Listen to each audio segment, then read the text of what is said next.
Hi, welcome back guys. This is your friend, the What If guy, back with another fanfiction. This is the second part of What If Issei Became the Ultimate Dragon. Now before starting, please give this video a like and subscribe to the channel if you want more videos like this. Now let's get into the fanfic. Issei murmured that it was fascinating as he pedaled, recalling the recent events.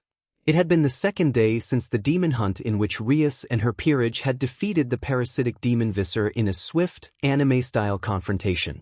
During that time, Issei had finally learned how the Gremmeries had resurrected him. The system called Evil Piece was extraordinary. It did more than turn a person into a demon. Each piece spontaneously and permanently increased the reincarnated person's statistics. With documents borrowed on the subject and permission from his king, Issei had gained a clearer understanding. 4 main statistics were affected by the Evil Piece system: strength, endurance, speed, and magical capacity. The exact improvements depended on the specific chess piece and the compatibility with the recipient. Piece values were measured in pawns, the most common and weakest unit. The pawn, worth 1 pawn, increased strength, endurance, speed, and magical capacity by 5 to 15% depending on the individual and compatibility. The knight, worth 3 pawns, improved strength, endurance, and magical capacity by 5 to 15% and speed by 80 to 120%. The bishop, also worth 3 pawns, boosted strength, endurance, and speed by 5 to 15% and magical capacity by 80 to 120%. The rook, worth 5 pawns, enhanced speed and magical capacity by 5 to 15% and strength and endurance by 80 to 120%. The queen, with an impressive value of 9 pawns, increased all 4 statistics by 60 to 80% depending on the individual and compatibility. The king was a special case. When a demon earned the right to possess a personal set of evil pieces, they had to travel to the territory of Ajuka Belzebuth and touch a monument there. That act synchronized the demon's magical signature with the evil pieces and validated their status as king, making them the only one able to use that set. Ajuka Belzebuth had created both the system and the monument, which is why one had to come to his territory to receive a full set of 15 pieces. Except for the king, the descriptions of pieces were basic because they evolved over time. In a way they were like muscles, strengthening the more they were used. As they grew, their effects increased proportionally. Through reincarnation, the evil pieces became part of the reincarnated body and could gain strength with sufficient training and determination. There was more. Evil pieces could have cumulative effects. While one piece could reincarnate an individual, sometimes several pieces were required, and the system allowed that. However, there was a significant restriction. Only pieces of the same type could be combined for cumulative benefit. Different types could not be mixed, so 2 rooks, 2 bishops, or 2 knights could be combined, but a rook could not be used with a bishop, knight, pawn, or queen. The queen was unique and could not be combined, but its base statistics compensated for that. The queen effectively combined aspects of the rook, bishop, and knight and was generally superior overall, though it was specifically inferior in each piece's favored stat. That explained why the queen was valued at 9 pawns while the knight, bishop, and rook combined totaled 11 pawns. Issei himself had been reincarnated using all 8 pawns that Rias provided. That indicated either great current power or great potential, because it was rare for a single individual to require so many pawns. In some cases, the cumulative effect of several pawns could reincarnate an individual whose value exceeded 9 pawns, depending on the king's strength. The more powerful the king, the stronger the evil pieces and the more they could accomplish at a lower cost. Strategy mattered. The cumulative effect was not well understood, making it hard to judge whether to prioritize quantity or quality. Excessive power at reincarnation could be harmful. If an evil piece was too powerful or too many were used, part of the new power might need to be sealed until the body could adapt gradually. For a normal human, the cumulative power equivalent to 8 pawns was too much to bear, so Rias had immediately sealed part of Issei's new demonic power after reincarnation for his health. Surprisingly, the required sealing was less than expected. An ordinary human without prior supernatural ability could typically handle only 1 or 2 pawns, but Issei had been able to support the equivalent of 4 pawns, twice the norm, a testament to how intense and desperate his physical training had been. Miltan should be able to handle the power of a queen or 8 pawns without difficulty. Returning to the evil pieces, there were also the mysterious mutation pieces. Far less was known about them than about the cumulative effect. What most demons knew was that a mutation piece was an evil piece that had undergone some alteration and become more powerful than its counterpart. Its value in pawns remained the same, but its effects were incomparable. Mutation pieces were extremely rare, fewer than 1 king in 10 possessed one. During the hunt and battle against Visser 2 days earlier, Issei had seen firsthand the power of evil pieces through Rias Gremmery's peerage. Akino Himejima served as queen. Yuto was the knight. Kaneko was the rook. Rias had also mentioned possessing a bishop, but that piece was currently unavailable, so Issei had not seen it in action. Still, Akino had more or less covered that area thanks to the bishop aspect of her queen, so he had a fairly good idea of what to expect. Issei's interest in evil pieces was simple. They fit into his experiments with his sacred gear, twice critical. Up to that point he had only been able to use twice critical to double his power or his physical strength, which for a martial artist essentially amounted to the same thing. Despite all his efforts, he had been unable to go further because he could not imagine the sensation. A sacred gear responded to its wielder's will, and his inability to conceptualize the change had held him back. Then Rias had introduced him to the evil pieces. Without realizing it, she had given him exactly what he needed to take the next step in his research and training. Rias had reincarnated him as a pawn. His value was 8 pawns and he possessed the power of only 4 pawns, but the crucial point was that he was a pawn. The pawn was the weakest piece, yes, but also the one with the greatest potential if used correctly, a fact many overlooked.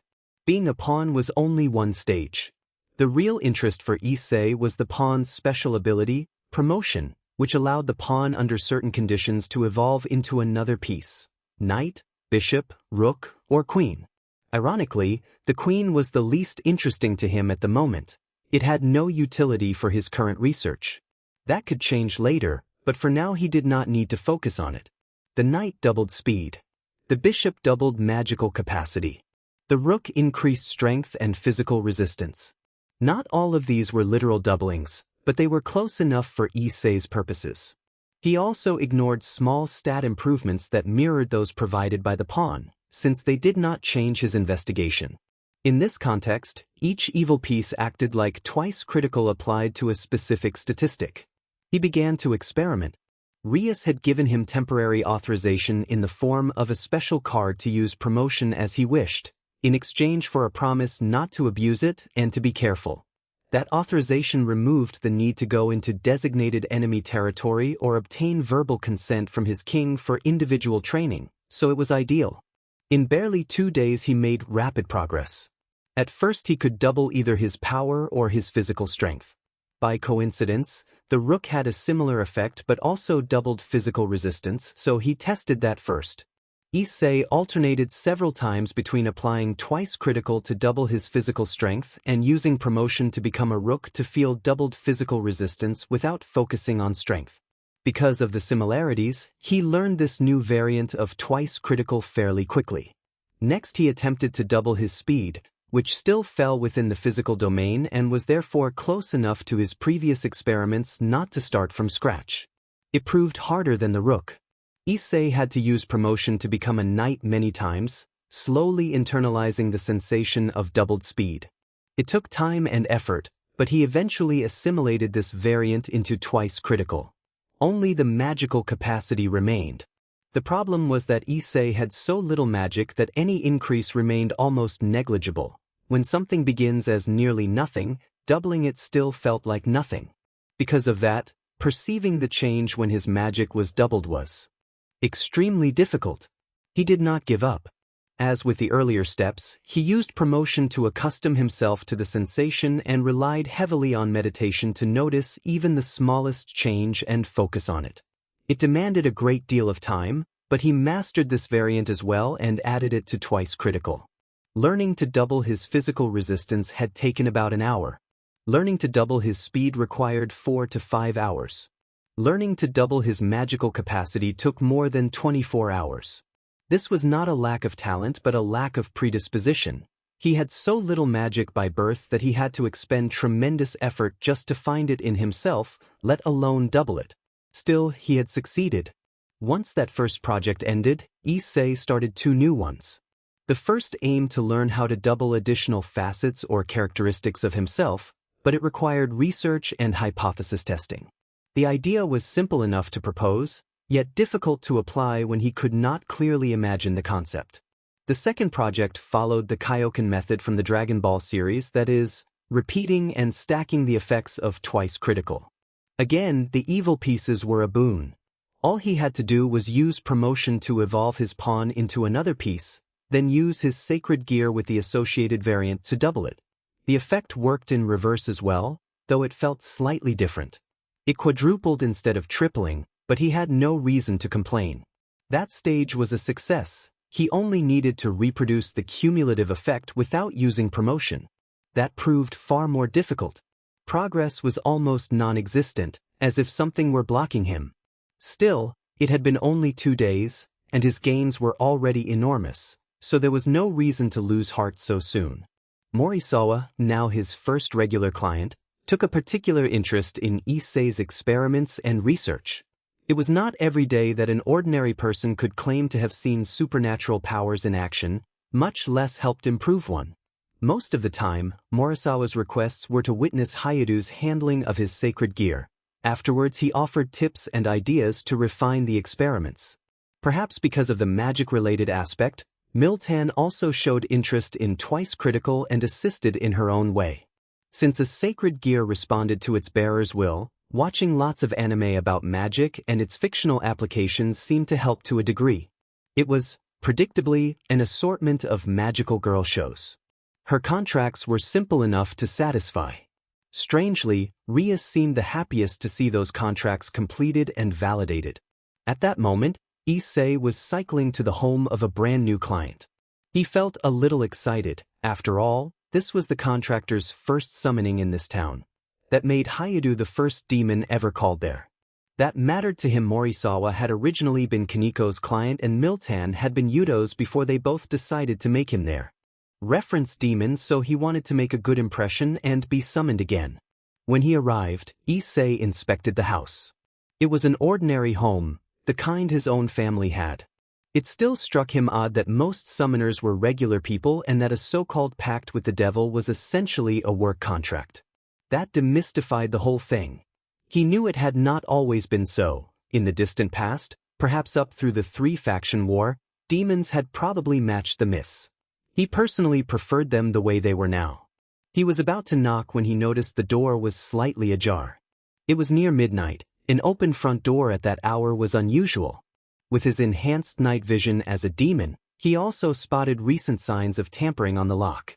Something had happened here, and Issei did not like the direction it seemed to be taking. A bad feeling began to grow in his chest. His heart thudded.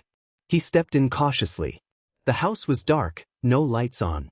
He could still see. One room on the first floor was dimly lit by what looked like candlelight. Had the door not been forced, he might have assumed a power outage. The silence, however, felt wrong. Someone in this home had summoned a demon, yet the place seemed empty and eerily still. Normally he would announce himself and his purpose, but discretion felt wiser. He moved into the candlelit room and froze at the sight in the back. A man was bound to the wall in a mocking crucifixion pose. He appeared to be the victim of a brutal ritual and lay lifeless. The scene was horrific enough to make Issei's stomach churn. A message in an unknown script was written nearby. An amused male voice came from a couch in the room, drawing Issei's attention. The voice said the message proclaimed punishment for those who had done wrong and that the speaker had merely borrowed the phrase from someone important. The speaker stood up. He was a young man with short white hair and red eyes, dressed in priestly garb. The sight made Issei uneasy even as he managed to keep that reaction under control. The man wore a frighteningly cheerful smile, as if he found the whole situation entertaining. The white-haired man hummed and presented himself in a sing-song manner as a priest boy. He declared that he punished both demons and humans and laughed at the thought. Fried announced in a sing-song tone while dancing that he beheaded demons like that one to earn his living. He introduced himself as Fried Zelsen of a certain exorcism organization and said that his introduction did not oblige the other to reciprocate. He did not want the name cluttering his memory and asked not to be told, since the other would die soon and he would see to it personally. It might hurt at first, he said, but then it would feel so good that the victim would cry. He continued speaking, but Issei Hyoudou only half listened. Issei had suspected something before. Now he was certain this man was a psychopath and a complete aesthetic. Fried took obvious pleasure in making his prey suffer, and it seemed the bearer of twice critical had become his latest target. Issei was not unnerved, though. His mind was clear despite a cold anger rising inside him. This man laughed while declaring that he killed people and enjoyed it, someone who felt no remorse and flaunted it. He was effectively a killer who bragged about his deeds. Issei watched the priest continue his vain talk and interrupted to ask whether Fried had killed the man. Fried confirmed, cheerful and matter-of-fact, that he had killed him because the man was a criminal who summoned demons and therefore had to be eliminated. Issei thought the man was insane. The way he justified killing was abnormal, even for the supernatural world. How could one human kill another? If the target had been a demon, Issei could have understood, but a human? He wondered whether Fried's convictions had twisted his sense of right and wrong. Fried frowned in mock confusion and asked whether Issei was surprised and why he was not trying to flee. He declared that humans who made pacts with demons were the scum of humanity and that Issei, as a demon, should understand. When Issei challenged him about killing humans and invoked the idea that gods forbade killing, Fried scoffed and launched into a rant. He argued that demons relied on human greed to survive, so summoning a demon was a renunciation of humanity. That, he said, made such people no longer human and therefore legitimate targets. Killing demons and those who helped them survive was his job, his livelihood, he insisted, and he seemed to relish it. Issei muttered that even a demon would not go that far. Fried repeated that demons were filth and that there was no point in trying to reason with a reincarnated demon like Issei. He stated he would simply kill him to solve the problem, laughing as he prepared to act. The air vibrated with a high, humming sound. Issei's senses sharpened. In Fried's hand a blade of concentrated light appeared, like something from science fiction. Despite the absurdity, Issei did not lower his guard. The blade was pure light and poisonous to demons. Contact could seriously wound him the way a previous lance of light had. Fried also held a pistol-like blaster. Fried spoke in a sing-song voice about wanting to cut and shoot Issei and whether he could do it, then trailed off with an odd excitement. Issei did not focus on the words. The man was clearly unhinged. Instead he watched Fried's body language and anticipated the priest's sprint, which moved with velocity beyond human limits thanks to supernatural power. In raw speed and movement the enemy could match him, but Issei's martial arts training gave him superior reflexes and anticipation. He held the advantage except for one problem. The blade's light diffused outward, passively bathing the area and weakening demonic abilities within its radius. For Issei, still not fully accustomed to sunlight, the intensity hindered him considerably. Skills were diminished, leaving his unalterable martial training and muscle memory as his best tools. Issei activated twice critical. Issei suddenly invoked, materializing his sacred gear on his left arm. There was no detonation, but his instincts reacted to the threat. Using his sacred gear as a shield, he skillfully parried 2 bullets fired from the priest's gun. As expected, they were made of light. However, they were far less damaging than he had anticipated, almost negligible. Issei quickly understood why when he glanced at his twice critical. The gauntlet had barely been nicked by the attack. Despite the situation, he could not help but feel curious. This sacred gear was part of him, so why had the light barely affected it? His resistance had doubled thanks to the sacred gear, but Issei had learned that the light blade could ignore demonic physical resistance if that resistance was not particularly strong. So, even with doubled physical defense, the blade could still cut him easily. He did not complain. He was merely intrigued, however poorly timed the curiosity. That observation gave him a new conceptual idea for his sacred gear. Instead of doubling physical resistance, he could double his resistance to light. The concept was even more abstract to him than the bishop's magical abilities. Also, his natural resistance to light was so weak, almost negligible, because of his reincarnation as a demon, that doubling it would do little. It would take years before that idea could be useful. Still, it was an interesting thought. Returning to his gear, why had it stopped the light bullets so easily? In hindsight, it was obvious. His twice critical was of the dragon type, a fact unchanged by his demonic transformation. As such, the gauntlet was not imbued with demonic power. Rather, it acted like an anti-light insulator for the part of his arm it protected. And because it was part of Hyoudou himself, the sacred gear also benefited from the doubled resistance. Twice critical had suddenly become his greatest weapon against Fried and his light weapons. Fried shouted that the demon should die, that he should become dust and disappear, and that he should entertain the priest until his death. He pressed the attack, switching between the light blade at close range and the gun when Issei moved out of reach. The priest had clear sword training, albeit basic. Combined with his unpredictable handling, he was dangerous. As for the revolver, he was a novice. He could hit targets at short range but had no precision for vital points. It seemed he wanted his enemy to suffer rather than to kill cleanly. In his own twisted way, he was sadistic. For a moment, amidst the clash, Issei thought he heard a voice through the commotion. Fried did not seem to notice it, so Issei assumed he had imagined it. Still, he had a persistent sense that the voice was real, and his instincts shouted that it was important. He suppressed that part of his instincts for the time being. It was not hard, and it helped him refocus on the fight. Dodging another swing of the light blade, Issei charged Fried. The priest tried to keep him at bay with light bullets, but Issei used his sacred gear as a shield to deflect them and close the distance. With a quick move, he grabbed the hand holding the sword and then the other, preventing further attacks. The proximity of the light weapons weakened him, so he had to act quickly. In a swift motion, he reversed and threw his opponent over his shoulder, following up with a kick that sent the priest crashing against the wall near the crucified corpse. As Fried struggled to rise, Issei aimed the pistol. The gun and the light blade had been in his hands during the throw, allowing him to disarm Fried. With his thumb, he activated the mechanism that made the blade vanish, leaving only a harmless hilt. Immediately, the sense of weakness faded and the dark strength of the night filled him.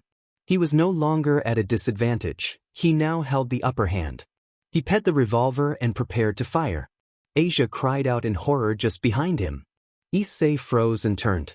He recognized the voice. It was Asia Argento, the young nun he had met 2 days earlier. Her presence made sense. She was a sister of the church and would be with the priest, but her panicked reaction to the crucified body showed she had not known what had occurred earlier. She disapproved. She condemned the killing, especially in the name of God. Issei was about to speak, but he suddenly had to leap back to avoid another light bullet. He refocused on the priest, who had another gun trained on him. Gritting his teeth, the newly reincarnated demon activated the light blade and, with a grimace, used it to deflect the projectiles. The result was effective enough. He had no formal sword training, but his martial arts background gave him the reflexes to intercept the light bullets. It was not as spectacular as a Jedi from the movies, but Issei at least managed to divert the shots into a safe area even if he could not aim precisely. It would have been simpler to use twice critical to shield himself as he had earlier, but he chose to contend with the weapons directly. Unfortunately, when he heard Asia's voice, Issei lost his concentration and let his sacred gear fade. In the current situation, he preferred to remain fully focused on the light bullets coming at him rather than try to reinvoke twice critical. Even if he had wanted to, his present weakness would have made it difficult. In hindsight, using the light blade to deflect light bullets had been a poor choice. The sword's light attribute made his body heavy and weakened him at that proximity to the source, even without direct contact. Because he could not immediately summon twice critical, he had to keep wielding the blade and remain inside the illuminated perimeter. Growling, Issei fired the pistol in his other hand at the priest. The shots did not have the effect he hoped, for the priest ducked behind an armchair, but they bought just enough time for Issei to reinvoke his sacred gear and deactivate the unpleasant light sword. Asia begged him to stop. Reluctantly, Issei obeyed. He did not want to break the standoff by lowering his weapon, but since he had managed to manifest twice critical again, he was willing to take the risk. This time he used his sacred gear to double his speed, because the light attribute could bypass the physical weakness that affected him. He could close the gap to the priest in an instant if necessary. The only risk was that the gauntlet could break if it absorbed too much damage from the light bullets, now that its resistance was reduced. If that happened, he would have to resort to the light sword again, as unpleasant as that would be. Asia called out Issei's name hesitantly, trying to understand what was happening and why he was there. Issei answered with tension and said that he had hoped their next meeting would be under better circumstances. Asia, still confused, turned toward the priest and asked why he was fighting Issei and what had happened to the person tied to the cross, indicating the figure with a trembling finger. Zelzin responded in a drawn-out voice, saying that he was trying to eliminate the demons standing before him. He laughed and taunted, asking if she had truly believed the figure was human. Asia repeated the thought, her shock giving way to sorrow. Fried, surprised that they already knew each other, reacted with dark amusement and mocked the idea of a forbidden relationship between a demon and a woman of the cloth. Argento tilted his head and addressed Issei with wide, innocent eyes. Issei clenched his teeth and lowered his head in shame. He had wanted to keep his demonic nature secret, at least from her. For someone who had encountered the supernatural, she had somehow remained genuinely pure, an innocence Issei had not seen in others. He had mostly been around demons and clients, so he did not know whether Asia was the norm or an exception. It did not really matter, he had not wanted her to know. He thought being friends would have been so much simpler if he had been an ordinary human. He worried that his past might have made things more complicated. Perhaps it was better that he was a demon and she was a nun. They were natural opposites, but their first meeting had been as good as it could be. Issei did not know if their friendship could continue, but he would cherish the few moments they had shared. She had been the first human woman with whom he had been able to act like a normal person. For someone who had long thought himself cursed by his own past flaws, those memories were a treasure he would keep, tied in his mind to the date he had once had with Yuma before she killed him. Issei swallowed and apologized quietly. Asia echoed his name, soft and still bewildered. He hurried to explain that he had not wanted to lie, he had been sincere when he called her a friend. He had not told her, because she was a woman of faith and he was a demon. He did not want to burden her with that knowledge when she seemed so happy to believe he was her friend. He wanted to protect her smile and hoped to see it again, which was why he had kept silent. Asia blushed slightly, touched by his words despite the tense situation. Fried laughed, a genuine but dark sound, and declared that demons and humans could not coexist, especially the devout and demons, which he called their greatest enemies. He went on to say that they were a band of heretics abandoned by God and that they relied on fallen angels for support. Those words fallen angels brought names like Yuma and Danhasik to Issei's mind. Fried's claim that they were heretics was another way of saying they were parasites. He could understand that view from the priest's perspective, but for Asia it felt monstrous. He could not imagine what crime could justify such condemnation of someone so clearly kind. He could not leave the young nun with that group. If everyone there was like Zelzin, she would be destroyed by their influence. Resolving himself, Issei called to Asia softly and told her to get behind him. The young woman looked confused. Issei warned in a pressing voice that she would not be safe if she stayed with that man. He explained that Fried had no morals and would not hesitate to kill her as he had done to the inhabitants of the house. He nodded toward the wall where a body still hung on a cross. Asia blushed and affirmed that they were still friends despite Issei being a demon. She recounted how he had helped her find her way when she was lost in town and had even accompanied her to the church despite any aversion he might feel for such a sacred place. She believed he was not malicious and was happy to consider him a friend. Issei smiled with obvious relief at her words. Suddenly, Issei's sword of light activated with a bright hum and moved faster than the young nun could follow. He had already turned his attention to Fried, who had fired a bolt of light aimed directly at Asia. Thanks to his instincts and the doubled speed granted by twice critical, Issei reacted in time to deflect the projectile. He had considered using his sacred gear as a shield as he had earlier, But because his resistance was only normal rather than doubled, he chose not to risk it. He preferred to be temporarily weakened rather than injured. With his blade held before Asia to protect her, the newly reincarnated young man fixed his gaze on the priest with fierce intensity. Fried sneered, still pointing his pistol at the nun, and denounced demons as evil and unworthy. He questioned Asia's judgment for calling Issei a friend. Asia regarded him with gentle severity and then turned briefly to Issei to ask him to lower his weapon. Surprised, Issei began to protest, but Asia placed her hand on the blade of light and, with calm firmness, guided it downward. Issei stood in stunned silence. Asia had touched the blade with her bare hand and had not been harmed. He could not comprehend how she could remain unscathed by the very same blade that could easily cut him in two and had driven Fried to keep his distance. Asia, seeming momentarily puzzled, then smiled and explained that a believer in God need not fear sacred light because it only harms sinners and the enemies of God. It made a certain sense.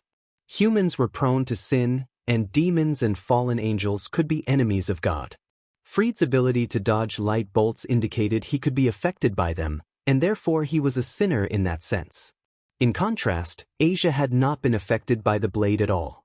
There was not even a faint mark on her skin. Her purity and faith were such that even her declared friendship with a demon did not cause the sacred light to harm her. That was the depth of her faith. Asia spoke softly, telling Father Fried that he could not kill people simply because they had been tempted by a demon and that killing was wrong. She insisted that not all demons were evil and that murder was an unforgivable act. Fried reacted with arrogance and scorn, insisting that demons were evil and must be eliminated. When Asia maintained that not all demons were bad and that killing was not acceptable, the Zelzan fired again. Issei tried to deflect the shot with his sword of light, but Asia still held the blade, so he could only watch as the projectile struck her shoulder. The cloth at the impact point showed a small circular hole, but there was no injury to her skin. The light's purifying effect had nothing to cleanse in her, so she remained unharmed. Issei felt strained by his inability to intervene. Fried spat that a certain fallen angel had explicitly ordered him not to kill or even wound her, but he announced his intention to bend the rules this once. He said he would first deal with Issei, then harm Asia afterward. A tense silence followed as he made his threat. Issei's expression turned colder. He could handle danger to his own life. That was part of the foundations of martial arts. However, the fact that someone was threatening Asia in front of him was unforgivable. He would not kill Fried here and now while the young nun was present, especially since she disapproved of killing. Later, he would deal with Fried decisively. The Hyoudou was now a demon and could act without divine approval. Issei activated promotion tonight. His speed increased dramatically. He had avoided using promotion earlier to prevent alerting Rias, who could sense the activation of his evil pieces even from a distance. Normally it would have been odd, even suspicious, to use such an ability at a client's house, since the Gremmeries would investigate and discover what was happening. That no longer mattered. If they came, she would know how to handle the situation better than he could. As long as he could keep Asia safe, the rest was secondary. With his speed nearly quadrupled, Issei lunged at the priest, casually deflecting the bolts of light with his own sword of light and ignoring the weakness that came from being so close to such an intense source of light. Reaching hand-to-hand range, he disarmed Fried with a spinning kick that sent the priest's weapon flying across the room. He quickly stowed the newly acquired weapons and, empowered by the cover of night, used his martial arts to press the advantage. Fried could not match him. Issei was confident he could have beaten the priest when he was human. As a demon, the gap was even greater. Without his light weapon and the supernatural boosts it had provided, Fried posed no real threat. He was subdued quickly. Because Fried kept cursing, Issei applied a restraining hold until the man lost consciousness. When calm returned, the newly reincarnated demon deactivated promotion and twice critical. Barely 10 seconds later, the Gremmery magic circle lit the room. Hyoudou looked around in confusion, wondering aloud why they had come. Akino sighed in disappointment at having missed the action. Kaneko observed the scene with her usual indifferent gaze, glancing only briefly at the unconscious priest before resuming what she had been doing. Rias arrived slightly impressed, noting that he had handled the situation well, and apologized for not arriving sooner. She explained that a magical barrier had prevented them from reaching him, and that she had felt the activation of promotion and redoubled their efforts to get there quickly, only for them to find the problem already resolved. Asia admitted that the barrier had been hers. Fried had asked her to set it up when they arrived. Rias looked at Asia and, amused, observed that she understood why Issei, her cute pawn, had become attached to the nun. Aquino warned that several fallen angels were heading toward the house, having sensed the barrier dissipate, and estimated they would arrive within a couple of minutes. Rias instructed everyone to prepare the teleportation. Issei asked if they could take Asia with them. Rias shook her head and explained that only demons could use that specific magic circle and that it had been designed for her and her peerage. No one else could use it. Issei accepted this with a weak murmur. Asia reassured him with a gentle smile that she was under the protection of Rainier and would be safe. Issei remained concerned that Fried might seek revenge, but Asia calmly said she trusted Rainier to prevent any retaliation and expected Fried to be disciplined for his actions. Aquino announced that the teleportation was ready. Rias ordered everyone to enter the circle. Before stepping in, Issei held Asia briefly in a protective hug, offering a quiet promise that she should take care of herself. Asia blushed with embarrassment and agreed with a small nod. He released her, joined Rias and the others in the magic circle, and as the teleportation began he looked into Asia's eyes and saw no fear or uncertainty. She was not happy about the situation, but she was not unhappy either. That was enough for him for the moment. Issei silently prayed to Lord Shikigami to watch over Asia while he was away as the circle activated and the demons were teleported to the Occult Research Club room at Jusqu'au Academy. Chapter 7. Encounters. Issei clenched his teeth. Eyes closed, he tried to focus on his goal but was unsure how successful he was being. Sweat covered his face and he felt like he was getting nowhere. Still, he knew he was making progress. He could feel it.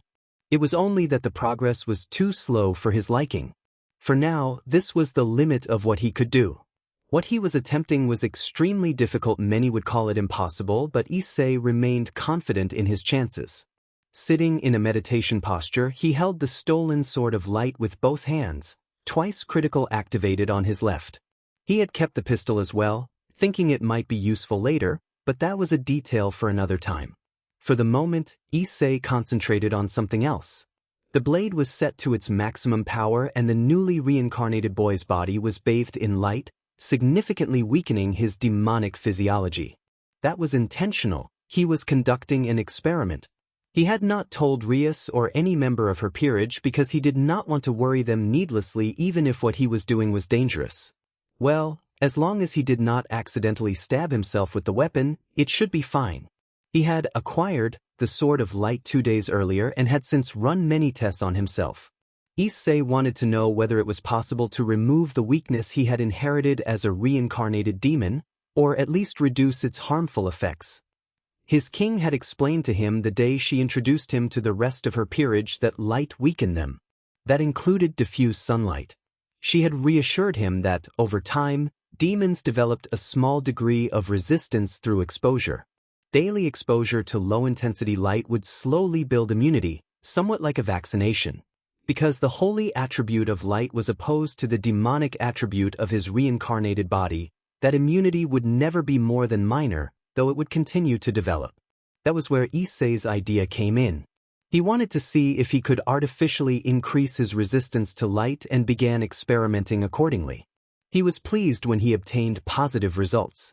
With twice critical, he was able to double his resistance to light magic. It had been surprisingly easy because it was only a more specific derivative of magic resistance, which he could already double. However, he realized this resistance did not affect sunlight, which was not magical in nature. From resistance to light magic, he shifted focus to resistance to light itself, leaving the magic aspect aside. That, too, succeeded, but it still was not what Issei was aiming for. Doubling resistance was a good start, but only a step. It had been necessary to reach that point to precisely determine how the holy attribute affected and weakened his body so he could move forward. Issei's true goal was not merely to double his resistance to holy things, but to double the speed at which his body developed immunity to them. The difference between the two was enormous. The first was a spontaneous, temporary resistance that would vanish once his sacred gear was deactivated. The second would be permanent, because the speed of immunization itself would be doubled. That resistance would remain even if twice critical was turned off. That was the theory. In practice, it was fiendishly complicated.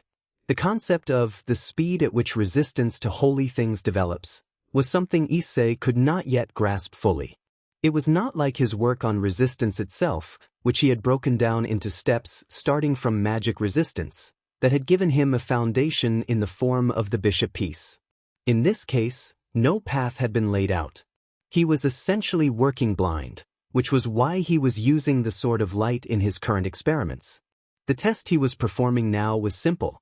He exposed himself to the blade's light for a set duration 2 minutes for the moment, then deactivated the blade and rested for 2 minutes before repeating.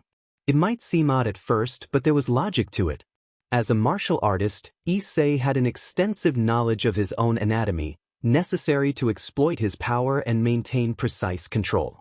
Combined with his demonic senses, which gave him increased perception of his body, he analyzed his condition while exposed to the light and again when it was removed, observing the phase in between where his condition recovered after the harmful element had been purged from his cells. He might also have accidentally discovered how to double his sense of touch in the process. Ultimately, Issei was trying to feel the difference in his body's resistance to the holy attribute between before and after exposure to the light. That difference corresponded to the immunization rate. He needed to verify those results by repeating the experiment many times at regular intervals to ensure consistency. That was why he conducted the exposure cycles every 2 minutes. Even so, what Issei was trying to perceive was so small and subtle that it was extremely difficult to grasp, much less to double. He was nevertheless certain he could manage it. Already, doubling his sense of touch had made him twice as aware of what he sought. If he could go beyond doubling, it would be only a matter of time before he assimilated the concept minutes rather than days. Unfortunately, he still could not triple. He felt a block he could not overcome. Hyoudou sighed tiredly that he still did not understand, though he did not break his concentration. He had first noticed the voice during his fight with Fried. At first he had assumed it was imagined, the product of adrenaline, but over the next 2 days he heard it repeatedly. He discovered a pattern. It spoke. Only when he activated his twice critical. Hyoudou therefore concluded that it came from his sacred gear. That conclusion was reinforced by the fact that only he could hear it, even when he was in the presence of Rias or any other member of his group. Saying the voice spoke was an overstatement. It was clear it was trying to communicate, but the link had not been properly established or was still too weak to function. He perceived the voice and its tone to some degree, but no clear words or emotions passed through. It was as if a filter lay between them, and for the moment he could not remove it despite all his efforts. Hyoudou felt that breaking that filter was necessary. He was convinced it caused the block preventing him from going beyond doubling with his sacred gear. The voice had been both a blessing and a source of frustration. Issei rechecked the documentation Rias had given him on twice critical multiple times and found no mention of any voice. That left 2 possibilities. Either his sacred gear had evolved far beyond all predecessors and contemporaries within about a week, or it was not a twice critical at all. If it were not, the pawn had no idea what else it could be. Issei complained in frustration that he was doing his best but had not found a way to communicate. He opened his eyes, deactivated the sword of light, and took his 2-minute break. He wiped sweat with a towel and looked at the sacred gear on his left hand, wondering whether the other side might also experience interference and whether the voice could understand him at all. The newly reincarnated demon growled that he was doing everything he could to solve the problem, but he did not even know what the problem was. Issei muttered to himself, exhausted, that talking to his arm felt ridiculous and that perhaps he should take a break for now. He still had to go to Jusqu'au Academy soon. He would take a quick shower, eat something, and head out before classes began. He deactivated twice critical, stretched, and ran a hand through his hair. He reminded himself to respect others' privacy and got ready to leave. A short time later he left for Jusqu'au Academy, determined to continue his efforts to resolve the mystery of the voice and the block in his power. If he became a high-class devil, he could be promoted to king and be granted 15 chess pieces that would allow him to reincarnate up to 15 people, with a minimum of 5. If he chose mostly women, he could surround himself with a close circle of companions. It seemed simple enough, but he still had to attain that rank. After all, he was only low class. Issei sighed and went to take a shower. He needed time to think the situation over. For now, he had to prepare for school. Until evening, classes took priority. He had other plans for later and would postpone them until after school. After classes, Issei hurried out of Kuo Academy. After the incident with Fried, he had asked Rias for permission to arrive later at the Occult Research Club for a while so he could think and spend a little more time with his family.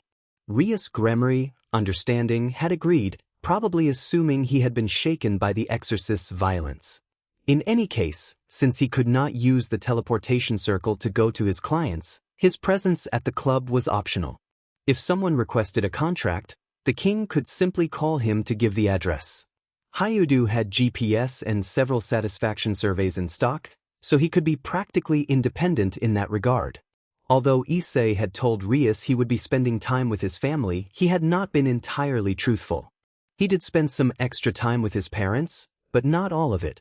The real reason for the request was that he needed to meet someone. He had to find time to see that person. He had not told Rias the truth because he expected she would disapprove of the relationship between her pawn and that individual. He preferred not to ask for her opinion. He also worried that if she gave a direct order and he disobeyed, she might take measures against him. He was already walking a fine line. Arriving at the meeting place, Issei scanned the area. He was alone. She had not yet arrived, but he was certain she would show up sooner or later. After half an hour of waiting, the joyful voice he had been expecting called his name.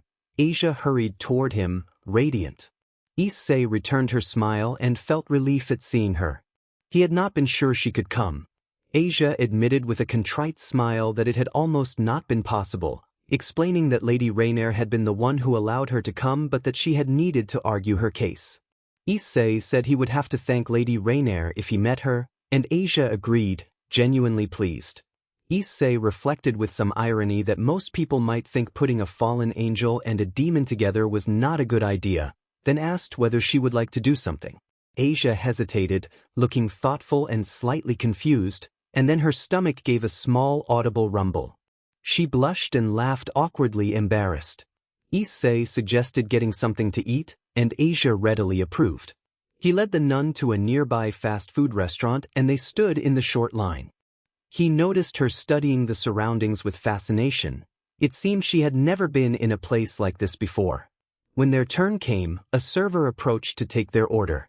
Issei chose his meal without hesitation. Asia, enthusiastic but clearly overwhelmed by the menu, looked confused and made a small, uncertain sound. The server tried to ask what she wanted, maintaining a professional manner despite his own discomfort. Issei found the sight quietly endearing. A person in a nun's habit being stumped by a fast food menu was not something he saw every day. Since Asia could not speak Japanese well, the server's unease increased until Issei stepped in and said that she would have the same as him. The server, relieved, passed the order along. Asia muttered that she was embarrassed and could not even buy a simple hamburger on her own. Issei reassured her that things were always more difficult in a foreign country and that she would get used to Japanese with time. He led her to a nearby table, and they sat down to talk. Issei had to make a conscious effort to ignore the curious looks Asia was attracting. She had an aura of absolute innocence that drew attention, and the nun's habit did not help her blend in. When their food arrived, Issei realized how little Asia understood about ordinary, modern things. She looked at the hamburger longingly but did not know how to eat it. Issei demonstrated the proper way to hold and bite the burger, and Asia watched with wide eyes, surprised and delighted. She imitated him awkwardly and then brightened, declaring the burger delicious with shining eyes. Issei then explained how to eat the fries, showing her to pick them up with her fingers. Asia listened intently, her happiness over such simple acts obvious. Asia reacted with interest, her voice oddly childlike, which, upon reflection, suited her. She repeated that it was delicious, marveling at the taste. Issei Hyoudou asked gently if she had never eaten it before, not wanting to be blunt or intrusive. Asia confirmed with a small smile that she had often seen it on television, but this was her first time eating it. She was deeply moved and found it delightful. Issei then asked what she normally ate.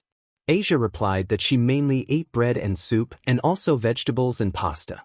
Issei thought how simple that diet was. He admitted he did not know much about church life. His childhood friend Irina had been devout and her father had been a pastor. Still, from what he could remember, his own meals had not been so different from Asia's. Was it a cultural difference with Italy? He could not be sure. The meal ended on a surprisingly cheerful note thanks to Asia's overflowing enthusiasm. She was so innocent and charming that everything she did seemed fresh and interesting. Her behavior felt like a breath of fresh air, and it was also a sad sign of the isolation she had lived in her whole life. Issei decided not to mention it. After eating, the boy decided to take Asia to have some fun, something she had apparently never experienced. He led her through various shops and into an arcade, where he introduced her to many different games. He was not an expert, but as a Japanese person he knew these games were part of their culture and almost everyone in his country had played them many times. He did his best to introduce Asia to this entirely new world. At the claw machine he even managed to win a Raichu plush for her, his success owed mainly to his discipline and quick reflexes. Night began to fall, and it was not safe to stay outside, especially for a girl as naive and innocent as Asia. Issei resolved he would not let her be vulnerable and started escorting her back toward the church. On the way, they passed through a park and Issei winced slightly. It was in that park that he had been killed by Yuma. It was also where he had fought Don Hisik and, more recently, where he had seen Asia use her sacred gear for the first and only time so far. His gaze drifted to the place where the young nun had healed the injured child. After a few seconds he realized he was not the only one thinking of that moment. Asia Argento was also staring at the spot with a nostalgia tinged with sadness. Asia asked in a soft voice if she could tell a story. Issei agreed and guided her to sit on a park bench so they would be more comfortable. The story she wanted to tell was her own life. She had been abandoned as a baby at the door of an Italian church. There she had been raised by a nun alongside several other orphans, living in a mixture of happiness and simplicity. Unsurprisingly, she had developed a strong faith in God and became a devout believer whose sincerity matched her purity. At that time she had naively decided that when she grew up she would become a nun as kind and generous as the woman who had raised her. Perhaps, if life had followed a different course, she would have kept that decision or chosen another path. In the end, though, the choice had not entirely been hers. Whatever her future might have been under normal circumstances, an unexpected event changed the course of her life. At 8 years old she found a wounded puppy. Being as pure-hearted as she was, Asia prayed with all her might to be able to help the suffering animal. Miraculously, her prayer was answered. She discovered she had the gift of healing and used it immediately to save the puppy. That miracle did not go unnoticed. A member of the Catholic Church witnessed the event by chance. Asia did not fully understand what was happening that day, but less than a week later she was taken to the main Catholic church in Italy and asked to repeat the miracle that had healed the puppy. Smiling innocently, she agreed and used the gift God had given her to heal the people around her. From that point on it did not take long for believers to call her the Holy Maiden. Days, weeks, months, and years passed in the same pattern. Catholics from around the world came to implore her to heal them, and she did so with a smile. The faithful claimed she carried the power of divine protection. There was no wound she could not tend. Her renown continued to grow and she was soon elevated to the rank of holy priestess. She was not unhappy with her position. She was treated well and people were kind. She took pleasure in helping those in need. She was glad her power had purpose. She had been blessed, and she did her best to be worthy of that blessing. She kept constant contact with Catholic believers and, on rarer occasions, with followers of other branches of Christianity. She had never been so surrounded by people, and yet she had never felt more alone. Asia had no friends she could truly speak to or confide. Everyone treated her well and was kind, but it felt like selfishness on their part. They did not want her to be offended and stop using her power to bless them. They did not see her as a human being but as a strange being who could heal humans. She had become a symbol. As such, they did not try to understand her, they simply worshipped her. That did not trouble her much. Continuing to heal people was enough to make her happy.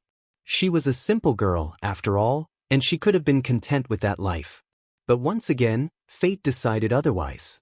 2 months earlier, while walking the streets of Rome after a home visit to heal someone who could not travel, she found a wounded man.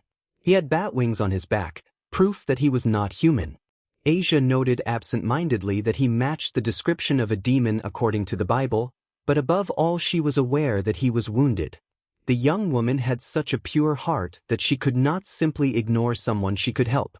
One of the commandments forbade killing, and she believed that leaving someone to die without attempting to help was almost the same as killing. She did not want that. Convinced she was acting according to God's will, she healed the demon, firmly believing in her heart that her decision was right.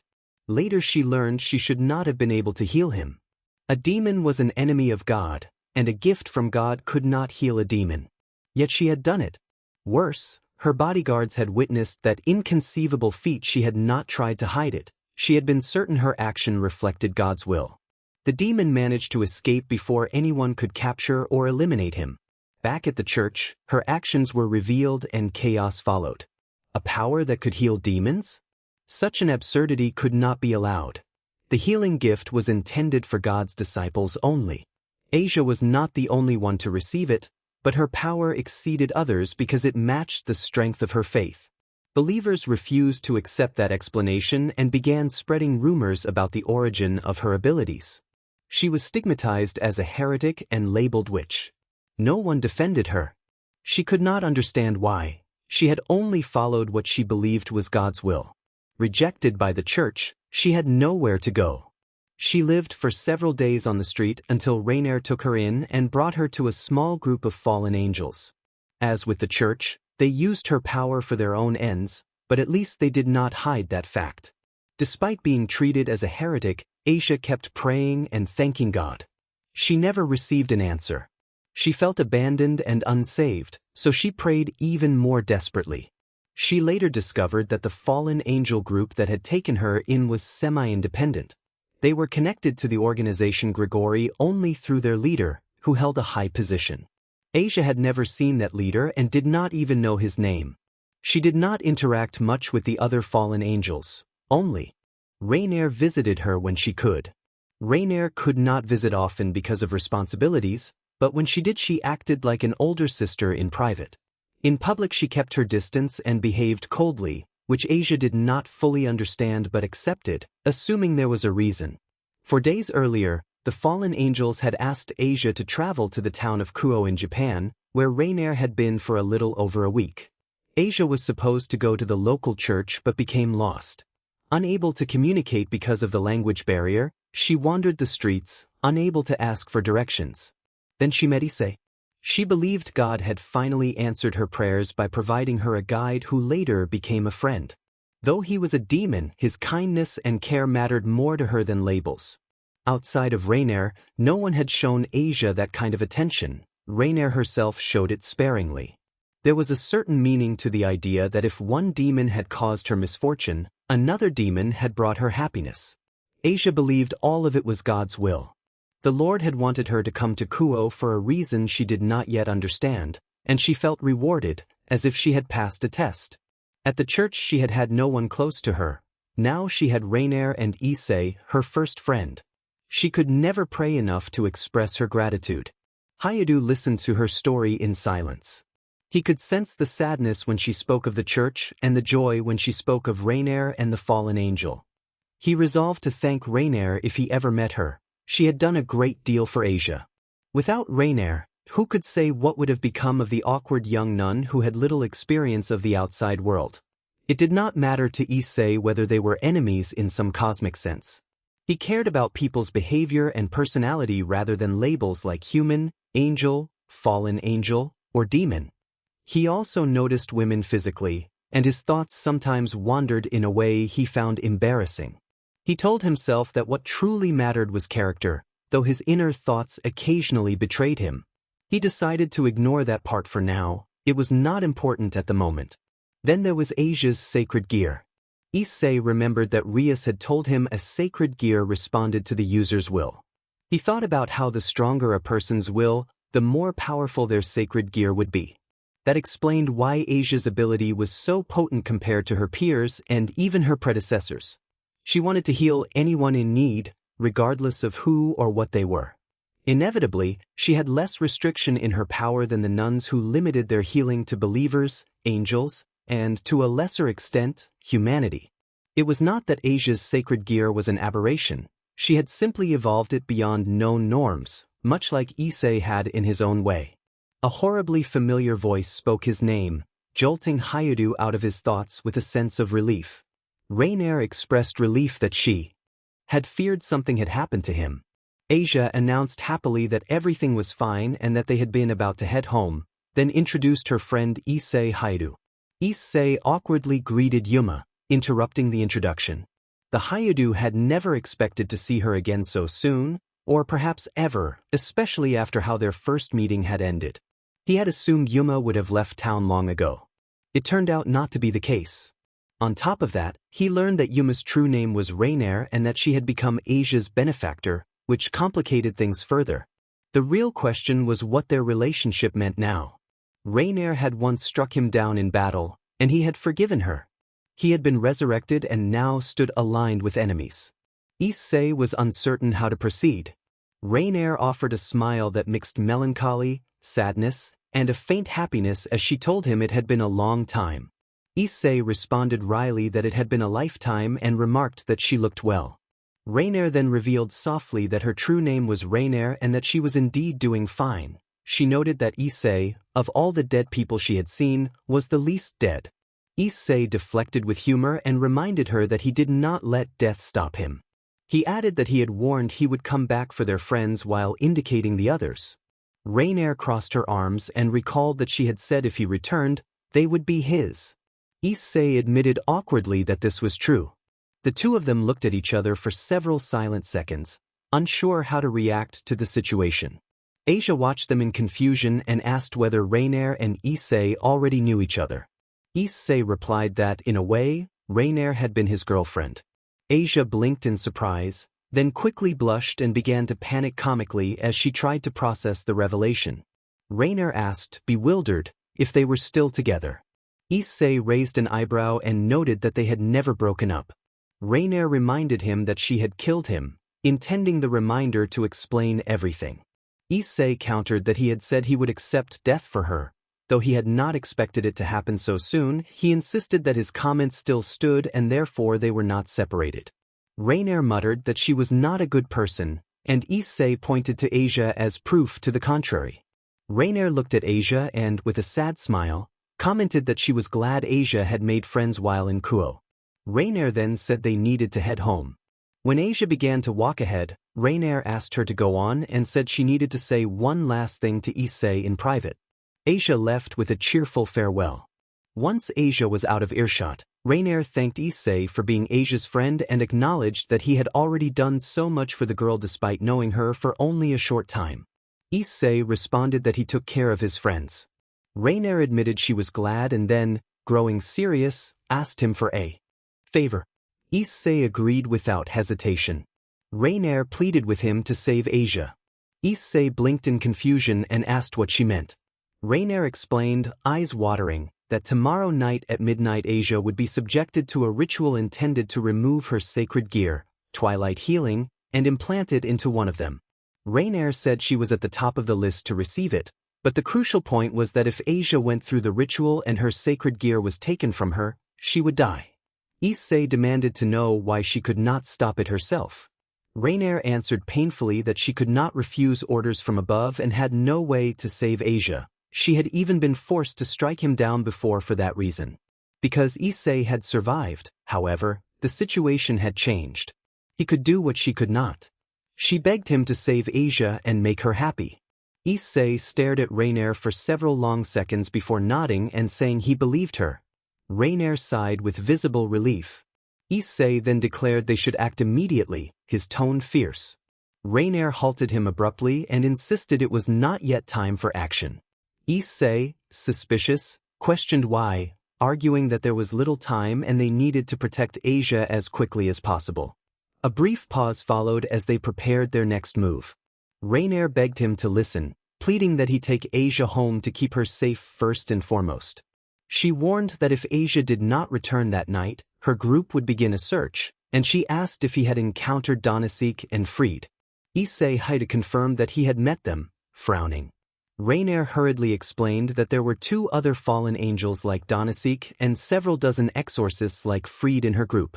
She painted the possible collateral damage if they all began searching for Asia at once, with innocent victims caught in the crossfire as the group's desperation mounted.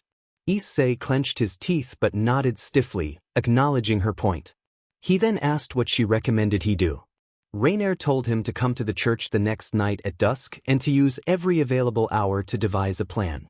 She instructed him to interrupt the ritual, rescue Asia, and then deal with those responsible. She spoke of the need to avoid rushing in blindly and suggested that preparation would reduce mistakes and improve his chances of success. Issei considered her proposal quickly. The plan gave him about 20 hours to prepare, enough time to avoid some of the stupid errors he would otherwise make by charging in without a plan.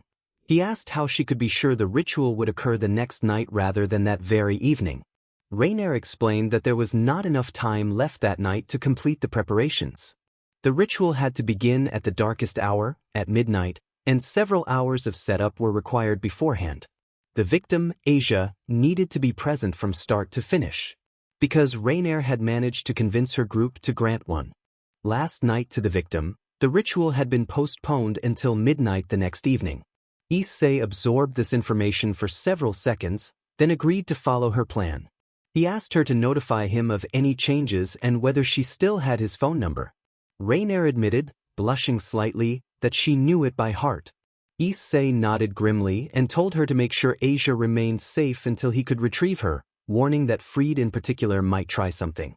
Rainier replied that Fried had already tried twice and that she had stopped him both times, but that she would need to be even more vigilant.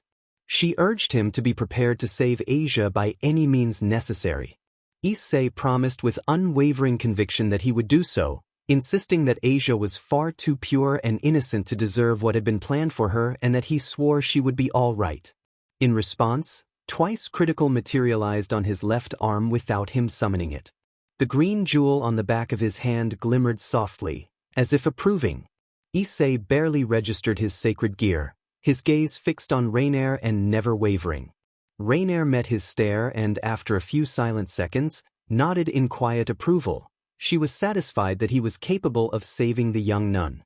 Rainier stepped closer and placed a gentle, reassuring kiss on his forehead before taking off toward the direction where the Argento had gone to catch up. Issei chuckled, amused despite himself, and thought that if he needed luck he could always try to double it. He mused privately about whether he could actually do that. That night, Issei Hyoudou fell asleep surprisingly easily. He had expected to lie awake after what he had learned earlier, but that did not happen. Without a contract, he had been able to focus entirely on finding a plan to save Asia. Fortunately, he had some familiarity with the layout of the place, having visited the church with Irina when they were children. From there things had moved smoothly. His main uncertainty was whether to involve Rias and her peerage. The nun was clearly an enemy, but the fallen angels were as well, and he could not decide if bringing them in was wise. At some point he had simply drifted off, not even in his own bed. He remembered thinking about plans and then waking to a dreamlike state. Lucid dreams were rare for him, which made the timing with Asia unsettling. He found himself surrounded by darkness, endless and unchanging.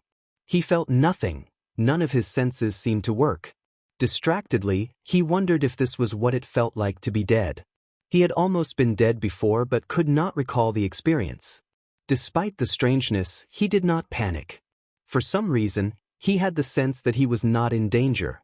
The sacred gear spoke to him, and he recognized the voice immediately. It was the first time he could clearly hear it. Enormous flames suddenly filled his vision, ravenous and spreading with intense heat. He could somehow feel even from where he stood. The fire stayed largely contained in a single place, moving with a mesmerizing rhythm that kept him calm rather than frightened. The sensation felt oddly like being home, warm, welcoming, complete. The sacred gear told him that he was interesting, addressing him as a kid. It explained that it had attempted to speak to him for some time, that Issei had heard it recently but could not understand because he had been too weak and part of its power remained sealed. The artifact said it could now reveal itself. Issei considered the idea of sealed power and realized the sacred gear must mean the pawns within him. Of the 8 pawns, 4 remained sealed because his body had not been strong enough during reincarnation to support them, even though his potential demanded it. He began to see why things had been the way they were. Through the flames, something moved, and he narrowed his eyes. The sacred gear said that, because a portion of its power had been sealed, Issei had only been able to access a tiny fraction of its true strength. Despite that, he had used what little he could beautifully. None of its previous wielders had exploited it as he had. Some predecessors had found particular tricks. One had doubled their speed, another had enhanced a sword, but none had used it in the diverse ways Issei had. The artifact declared that he was different and praised his rapid progress. Issei narrowed his eyes and wondered who was speaking. From the flames emerged something massive, a gigantic Western-style dragon standing on 4 legs, scaled in magma red with emerald green eyes, the same colors as the twice critical ability. The entity identified itself as the power residing in Issei's left arm, the partner who would fight beside him and remain until his death. The dragon announced its name as Draig, the Welsh dragon and the Red Dragon Emperor. Issei thought of the title Red Dragon Emperor and liked the sound of it. He introduced himself mentally as Issei Hyoudou and acknowledged the dragon. Draig told him that now they could communicate, it could grant him access to its true, unsealed power. The dragon instructed him to forget the old label twice critical and said the sacred gear's true name was boosted gear. Immediately, Issei's left arm began to glow with blinding light. When it faded a few seconds later, he inspected the gear. It remained a crimson gauntlet with a green jewel on the back of the hand, but its appearance had become more draconic and formidable. Fingers that had once been bare were now sheathed in claw-like plating. The newly reincarnated demon admitted to himself that it looked impressive, though he was not sure if he liked it yet. He would consider that later. Other priorities demanded his attention. Draig told him to show what he would do with the power, asserting that Issei had the potential to become the best of the best and urging him to become the bestest dragon. Issei stared at his left hand for a few seconds, clenched his fist, and thought that he might be able to get used to that title. Issei Hyoudou decided that the boosted gear was simply brilliant. There was no better word for it. It was not just an evolution of his previous form. Unlike the twice critical, its power was incomparable. Everything Hyoudou had hoped to achieve with his sacred gear while it was sealed he could now accomplish with it unsealed, and far beyond. After witnessing the true potential of the boosted gear, the newly reincarnated dragon could only bow his head in respect. Draig had not been exaggerating, its power was genuinely impressive. At first, Issei had assumed that the twice critical, once mastered, would multiply its wielder's power proportionally, like a Kaioken. In practice that proved not to be the case. The Kaioken multiplied power proportionally, while the boosted gear multiplied power exponentially. That difference was unmistakable. Beyond that, the Kaioken could only amplify raw power, whereas the boosted gear, and to a lesser extent the twice critical, could multiply almost any concept, provided its user could understand and concretely grasp that concept. At a certain point, it became almost philosophical. The boosted gear's multiplying ability was called Boost. Not very original but clear. At base, Boost doubled its bearer's power every 10 seconds. Naturally, those effects stacked, hence the exponential growth. 1 boost doubled power. 2 boosts made it 4 times as strong. 3 boosts made it 8 times as strong, and so on. By comparison, reaching the same level of power with Kaioken would require Kaioken x8, making the efficiency ratio nearly 3 times higher. The 10-second wait could sometimes be a minor handicap, but it was only an inconvenience. Issei discovered that the boosted gear was not limited to boost alone. That multiplicity of functions was what made it terrifying and fascinating. Its potential far exceeded that of an ordinary sacred gear. Drake explained that this was because the boosted gear was a Longinus, one of the 13 known artifacts. The Longinus were also called tools that destroy God and, as the name implied, each had the potential to slay gods. Longinus belonged to a completely different category from normal sacred gears. An ordinary sacred gear typically had a single ability. A Longinus had multiple. Inevitably, this made them the most powerful sacred gears. The term Longinus derived from true Longinus, the first and most powerful known Longinus. In some ways, Longinus resembled the sacred gears based on Vritra. However, the Vritra-based sacred gears were a series containing fragments of Vritra's soul and a single dragon capability, keeping them closer to normal sacred gears and therefore inferior to the Longinus. According to Drake's somewhat reluctant assessment, the boosted gear ranked as a mid-tier Longinus, placing it roughly 6th or 7th in raw power. Yet the Welsh dragon believed its true potential was far greater, something the world would soon learn thanks to the unprecedented way Issei used it. The boosted gear also possessed gift, a power that allowed the transfer of all the energy accumulated by boost to a target, whether person or object. Issei could immediately see the combat utility. Doubling an ally's strength or several allies would be a tremendous advantage and could save lives in desperate situations. No previous Seiyudai appeared to have used this ability on others. They had typically used it only on themselves. For now, Issei used gift mainly in training and to test the limits of the boosted gear. Gift was not originally part of Draig's arsenal. It developed after Draig was sealed within a sacred gear. In a way, gift symbolized the dragon's acceptance of its bearer using boost, literally its present. Unexpectedly, gift became a genuine capability of the boosted gear. Another feature of the unsealed sacred gear, though the least useful from Issei's perspective, was the ability to assess an opponent's power level. More than that, the boosted gear could sense when its bearer had accumulated enough power to defeat an enemy, either by using it directly or by transferring it to an ally via gift. This was less a standalone ability of the gear and more Draig's evaluation of the power gap between his bearer or an ally and the adversary. It was teamwork, a collaboration between the two holders of the Seiyudai title, Draig and his current bearer, Issei. The last ability the boosted gear displayed was its capacity to store nearly any object inside itself. Draig claimed there was no limit to the quantity stored. Issei suspected the storage limit might actually scale with the bearer's base power. No historical precedent confirmed either theory, since former Seiyudais rarely stored much beyond their weapons, equipment, or items of great sentimental value. Draig informed Issei that the boosted gear still held additional abilities, but that Issei remained too weak to access them. It was not a reproach, merely a statement of fact. In truth, the dragon was fairly satisfied with his current bearer. When the sacred gear had fully awakened in its unsealed form, compared to its predecessors, the boy was not the most powerful, but he remained in the upper middle range, a pleasant discovery. Moreover, his growth curve outpaced those of past Seiyudais. Issei did not seek power for its own sake, but his curiosity drove him to learn more about the supernatural world and his new limits. It was the allure of novelty combined with a lack of prior knowledge. Speaking of limits, as powerful as the boosted gear was, it was not omnipotent. The Longinus possessed two main weaknesses. The first was that, like a sacred gear of dragon type, its wielder's body became imbued with the power and aura of a dragon. Because of this, the wielder became vulnerable to anything with anti-dragon properties: magic, weapons, curses.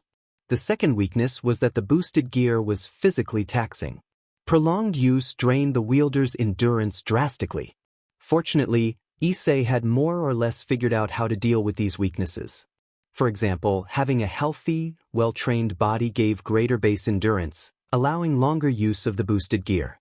He could also use boost to double his endurance.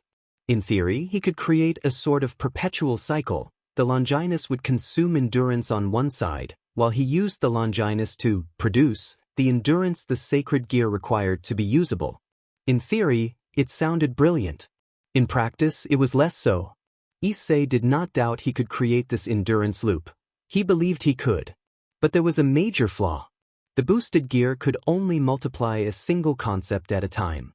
If Issei chose to multiply his physical strength, he could not simultaneously multiply his magical resistance. It was also impossible to convert one concept into another. He would have to reset his sacred gear and start over to multiply a different concept. So if he multiplied his endurance to feed the Longinus, he could no longer use boost for anything else, making the boosted gear essentially useless, hardly more than an ornament. That made the approach unviable for the moment. Additionally, at present Issei could use boost a maximum of 9 times within a short PRD before his endurance reached a critical threshold. Regarding the boosted gear's weakness to anti-dragon properties, the problem resembled demon's weakness to light and to anything with a holy attribute. Issei had found a solution for that too, but it was effective only over the long term. When his sacred gear had still been at its twice critical stage, he had discovered how to double his resistance to holiness. However, he could not double the speed at which his body developed that resistance.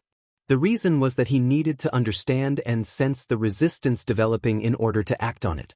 A concept he could not perceive could not be influenced. In that case, his sense of touch was simply too weak to allow it, even when doubled.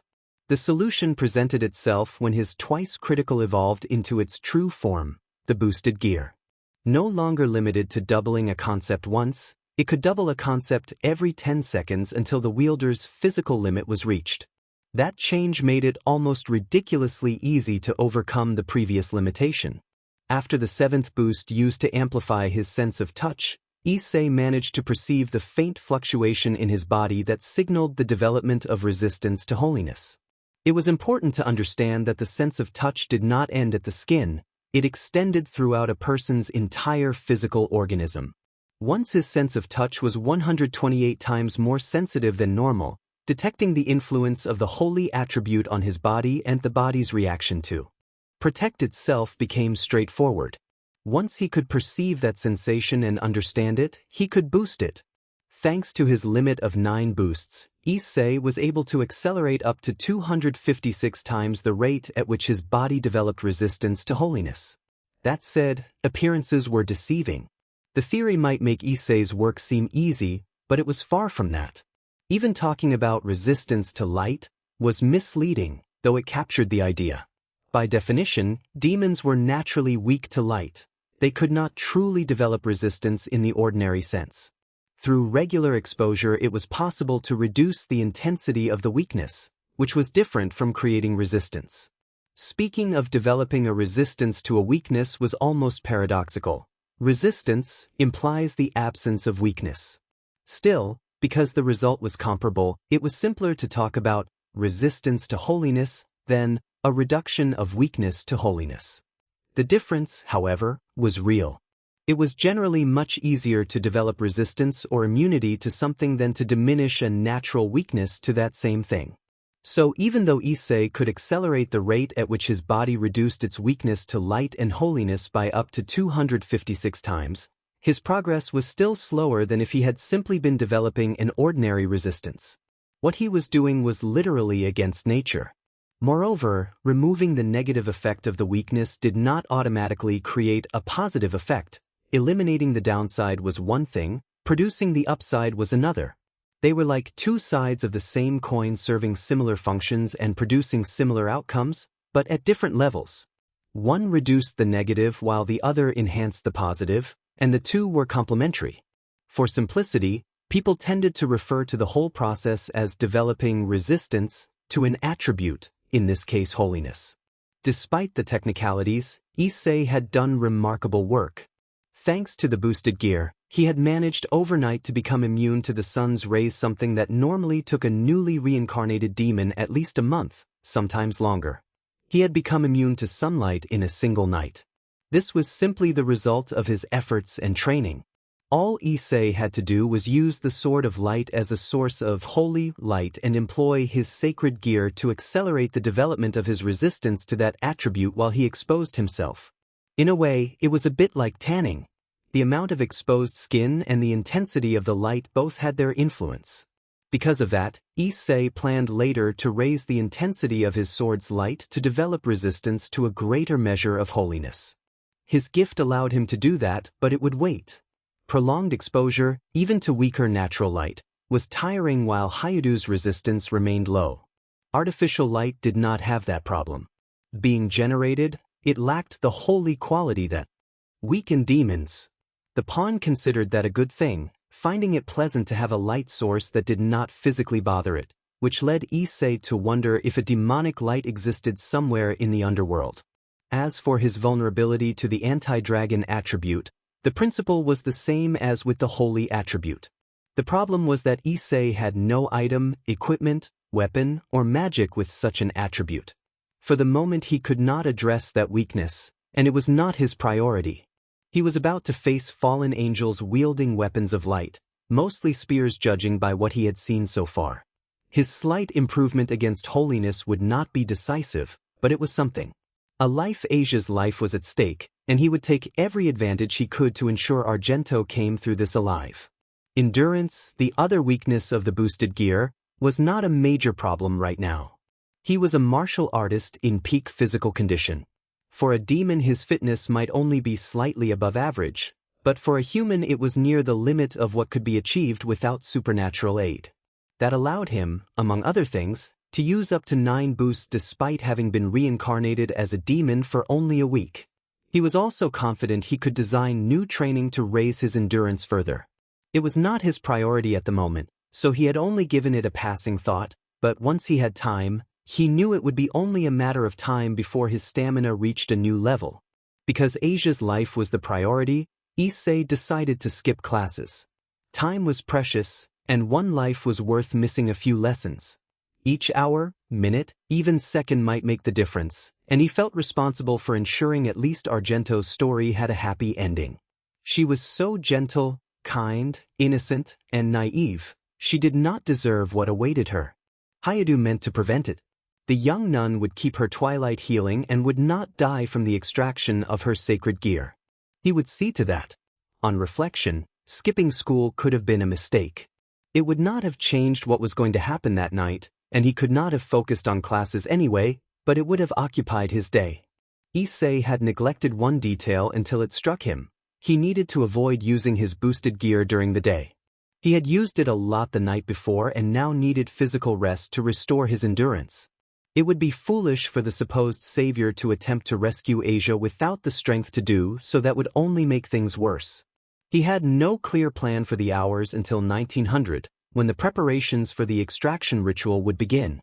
The ritual itself would start precisely at midnight, which left him about 5 hours of leeway.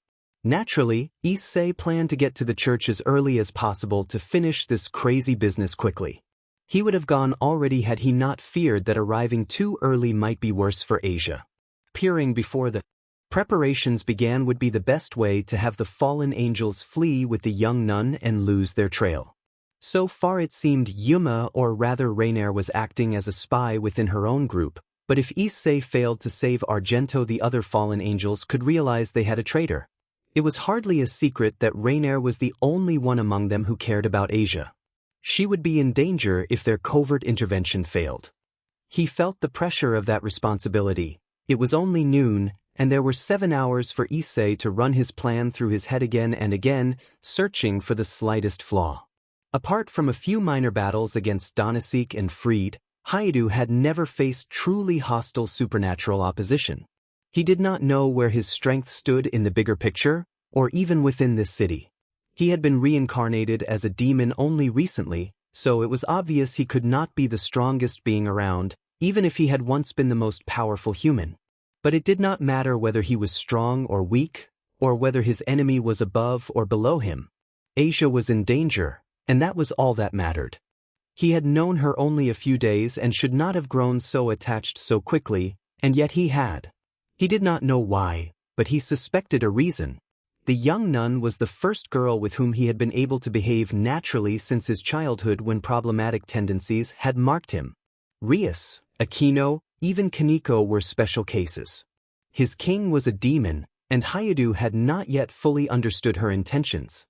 He rested and refined his plan in the hours that followed, conserving his strength while keeping every detail in mind for the night ahead. The same was true for Himejima and Toju.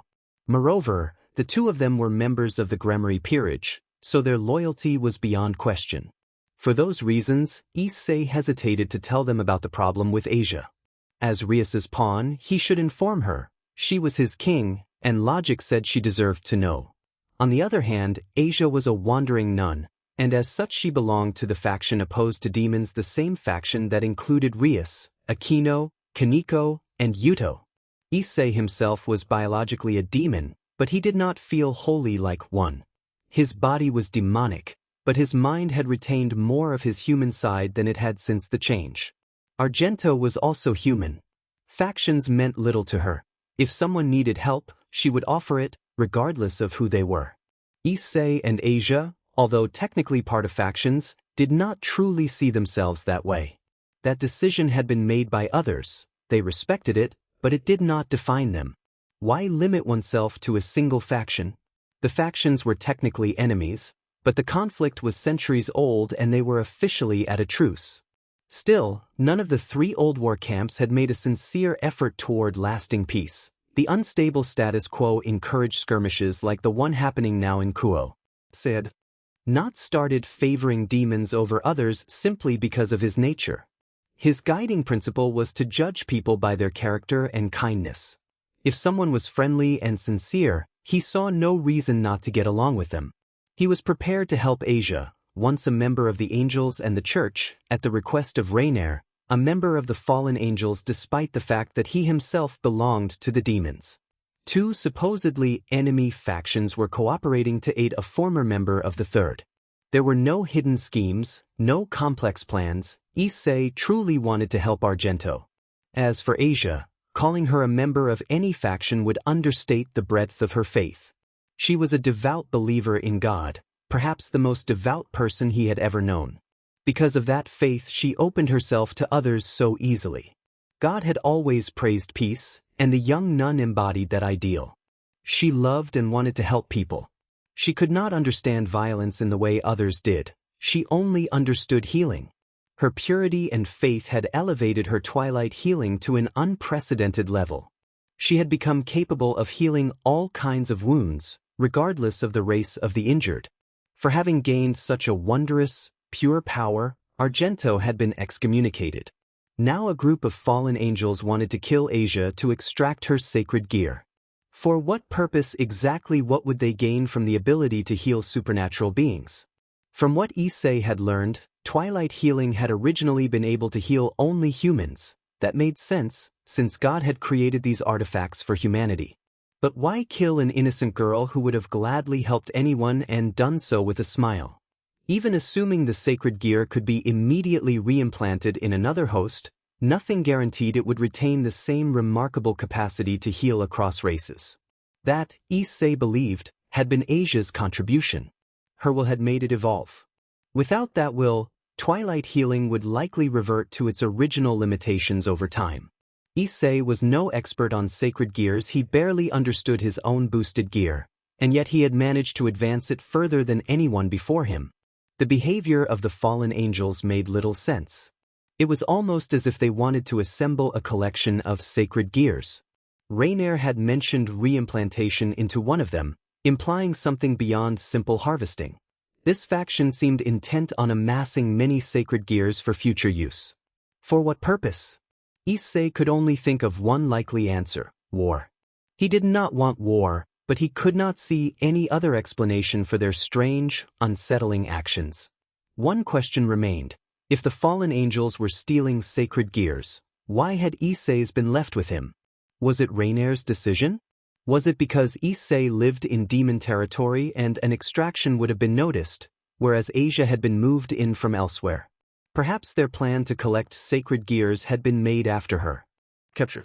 It could not have been fear of another Sekyudai boosted gear's power and form had been sealed as a twice critical. So many questions and so few answers, and time was running out. None of those uncertainties mattered now. The only thing that truly mattered was Asia's safety. After a long period of thought and hesitation, Issei made up his mind. He would inform Rias about what was happening. She was his king. He owed her at least that much. Regardless of that decision, he would go to rescue the young nun. The conversation with Rias might go smoothly or it might not. It depended on how deeply the Gremory held to their prejudices. From what he had observed, the other members of the peerage might disapprove but would not act without orders, so the only person at real risk of reacting strongly was Rias. Telling her was a calculated risk. Asia's life might depend on the red-haired demon knowing the situation. Issei would regret it forever if he failed to save her because he had tried to act alone without at least attempting to gather allies.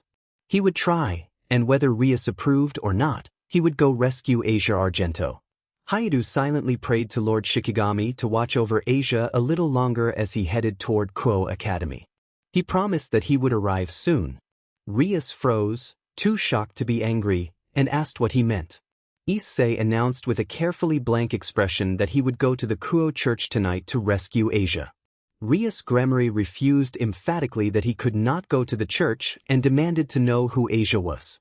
Issei answered patiently that Asia Argento was the nun Rias had briefly met 2 days earlier when he had been confronted by a parasitic exorcist.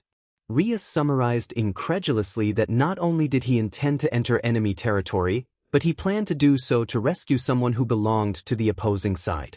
Issei, in the role of pawn, grew slightly annoyed and insisted that Asia was not an enemy. Issei had expected the conversation to turn out this way. He had felt it coming. He had told Rias out of respect she had resurrected him after his death, so he owed her at least an explanation, even knowing she would probably disapprove. He had not imagined, however, how strongly she would react. Still, his determination did not waver, though the exchange was unpleasant. He was standing in the Occult Research Club room, where everyone was present. After being scolded by Rias for skipping class, he had apologized and then tried to explain why he had done so, which led to the current standoff. No one on either side seemed willing to budge. The discussion had reached an impasse. Technically, he was at fault for disobeying instructions from his leader, but she remained inflexible. It was frustrating.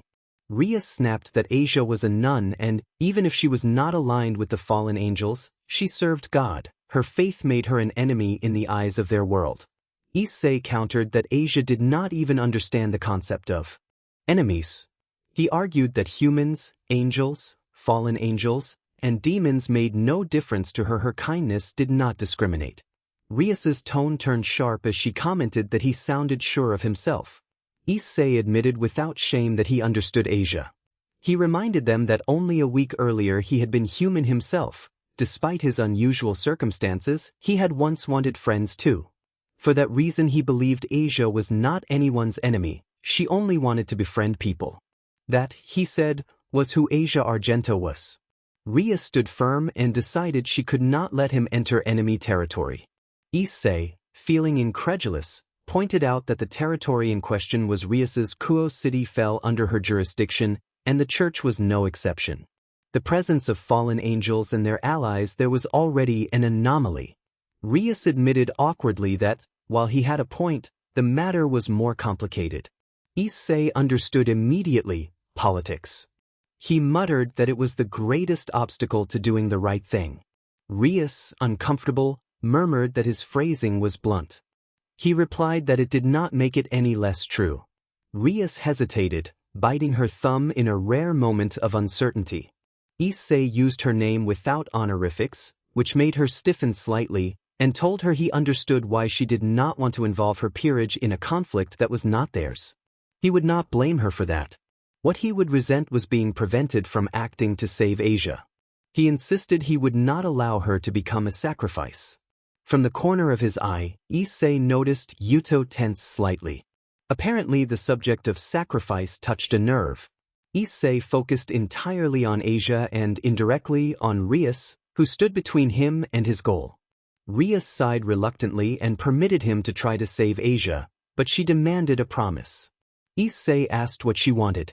Rias responded that whatever happened in that church, whatever he did, he must not die. Issei smiled and assured her that he had never intended to die, and he promised not to. He felt relief inside. The situation had resolved in a way that suited him, at least for now. He was especially glad he had not had to use a dangerous argument he had kept in reserve for the worst case. He remembered that he had died at the hands of fallen angels and that Rias had been responsible for resurrecting him, a fact he had not needed to invoke. That, he thought, was for the best. As he turned to leave, Rias called his name hesitantly. He answered without turning, showing no hostility. Rias asked whether he thought he could save Asia on his own. Issei raised a brow without looking back, wondering if she was offering help. It was subtle, but it proved Rias cared for the members of her peerage. Her concern showed she was not selfish in the way she sometimes seemed. She had a big heart, which, he found, suited her as a demon. He liked that about her. Despite himself, Issei allowed a smile and extended his left arm to the side so everyone could see it. He activated Dragon Booster. His arm was immediately covered in an intense emerald light. When it faded, the gauntlet that had appeared was visible to all. Rias's breath grew slightly uneven. Yuto raised an eyebrow in curiosity and otherwise remained composed. Kaneko and Akino reacted differently. Kaneko froze, her hand holding a candy halfway to her mouth, motionless as if trying to become invisible. Two factors explain this.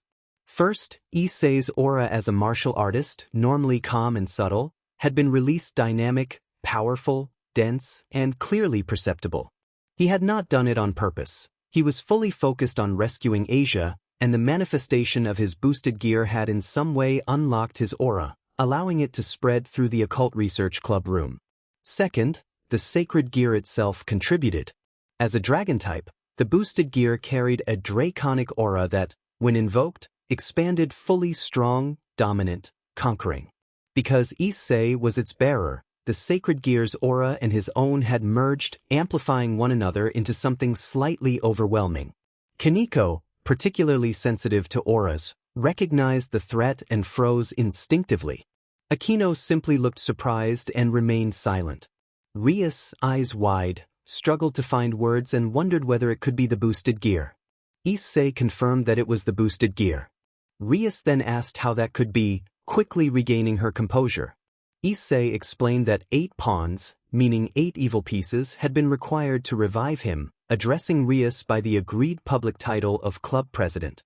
He reminded her that she must have suspected his sacred gear was more than a twice critical. Rias admitted she had suspected as much but had not expected the boosted gear or that he could unseal it so soon after his reincarnation. Issei responded philosophically that a strong will could make extraordinary things happen. The king agreed pleasantly and asked if, after Issei rescued the nun Asia, he could introduce her. The king said he would like to meet the person who had captured the heart of his precious pawn.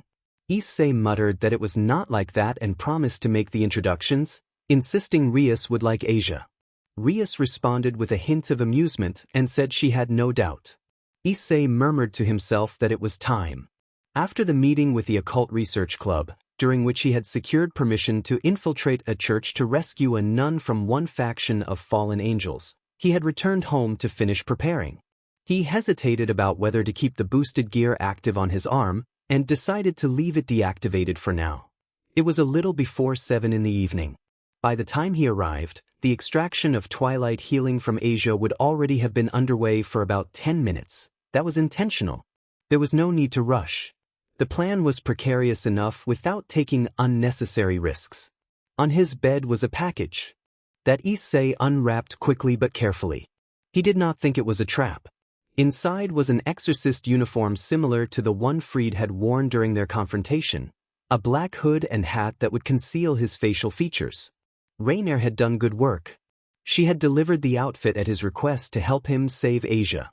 Issei's plan was simple. He would infiltrate the ranks of the exorcists inside the church, and when the opportunity presented itself he would neutralize them and find the young nun. The immediate priority was reducing the large number of enemies, since they would be an obstacle once he retrieved the Argento. Ironically, that very large number made his current strategy possible. Rainier had estimated between 20 and 30 exorcists serving their group of fallen angels, but no one knew the exact count. One more or less would go unnoticed. With the weapons he had taken from Fried and the exorcist outfit, he could pass himself off as one of them without difficulty. His girlfriend had recharged his pistol and sword with her light magic, which was fortunate after he had drained the batteries during his night training. Donning the outfit, Issei checked himself in the mirror and nodded in satisfaction. The rescue of Asia could begin. Issei walked toward the church in disguise, forcing himself to remain relaxed while rehearsing his attack plan. He knew that no plan survived contact with the enemy unchanged, but he hoped at least part of it would work. The walk felt far too short under the weight of his thoughts. Taking a deep breath, the demon entered the place of worship. An exorcist behind him shouted that he was late and told him to hurry inside and help with the preparations. Issei turned, nodded slightly without speaking, and the exorcist grunted in annoyance before shoving him into the church and urging him not to dawdle. Issei followed silently. When the man at the altar moved a section aside and revealed a hidden staircase, Issei decided to act. He slipped behind the priest, muffled him to prevent any alarm, and incapacitated him with a precise, non-graphic strike using the light blade he had taken from Fried. The priest collapsed and Issei moved him out of sight, careful to leave no obvious signs that would betray his presence. He deactivated his holy weapon and descended into the basement. As he went down the stairs, Issei checked himself again. His costume remained clean despite what had just happened. His weapons were functional, particularly the light sword. His main concern was his physical condition. The church's holy aura weakened him whenever he stayed inside. Fortunately, the building was abandoned, so the aura was faint, and thanks to his training with the boosted gear, only part of its effect reached him. Still, the reduction in strength and reflexes could be dangerous if he was not careful. The exorcist outfit covered his silhouette well enough that he was only partially affected when he used his pseudo-lightsaber.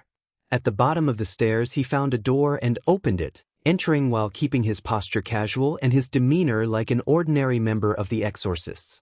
Inside, about 20 exorcists bustled around, finishing preparations for the extraction of the sacred gear. Asia lay on the other side of the room, on what appeared to be a sacrificial altar set before a massive, sinister cross that glowed a sickly green very different from the emerald glow his boosted gear produced. Despite the commotion, her face looked peaceful, as if asleep. Rain had likely put her under a magical sleep. Standing vigil beside her was Fried. Remaining casual but alert, Issei moved toward the far end of the room. As he drew nearer to Fried, his body tensed and prepared for combat. The exorcist's presence made him physically uneasy, but to save Asia he had to get past him. Fried was the first obstacle between Issei and the nun, and Issei could already feel that things were going to get messy. He could not start a fight yet, not while Fried could use the Argento as leverage. First he had to reach Asia, then he could engage. That meant weaving through the priests while shielding her and getting her out. As he advanced, he counted the exorcists, 23, including Fried, and 24 if one added the man he had already rendered unconscious above. There were no fallen angels present yet. Not yet. Since their presence was useless for the moment, there was no reason for them to watch the tedious preparations. As he approached the sacrificial altar, Hyoudou Issei's behavior began to draw attention.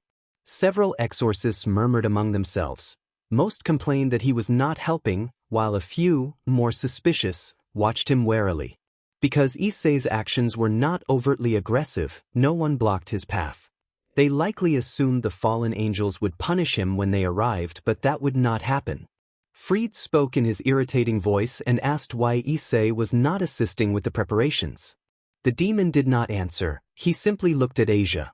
Fried, Azelzen, followed Issei's gaze and smiled pleasantly. Then Fried made a crude remark about Asia that caused uneasy glances around the room. Issei's arm tightened infinitesimally, but no one seemed to notice. Issei leaned over the sleeping Asia and stroked her cheek with the back of his left hand. He then brought his face close to hers. Fried, perplexed and annoyed by the scene, moved to question him further, but his attention snapped to a pistol suddenly trained between his eyes. He froze as he realized the barrel was mere inches from his brow. Issei held the firearm in his right hand and closed the distance to Asia. He paid no heed to the sudden commotion among the exorcists. He understood that, for the moment, he held the upper hand. With his pistol still leveled at Fried, Issei drew his forehead to hers in a gentle, non-romantic gesture and spoke softly to wake her.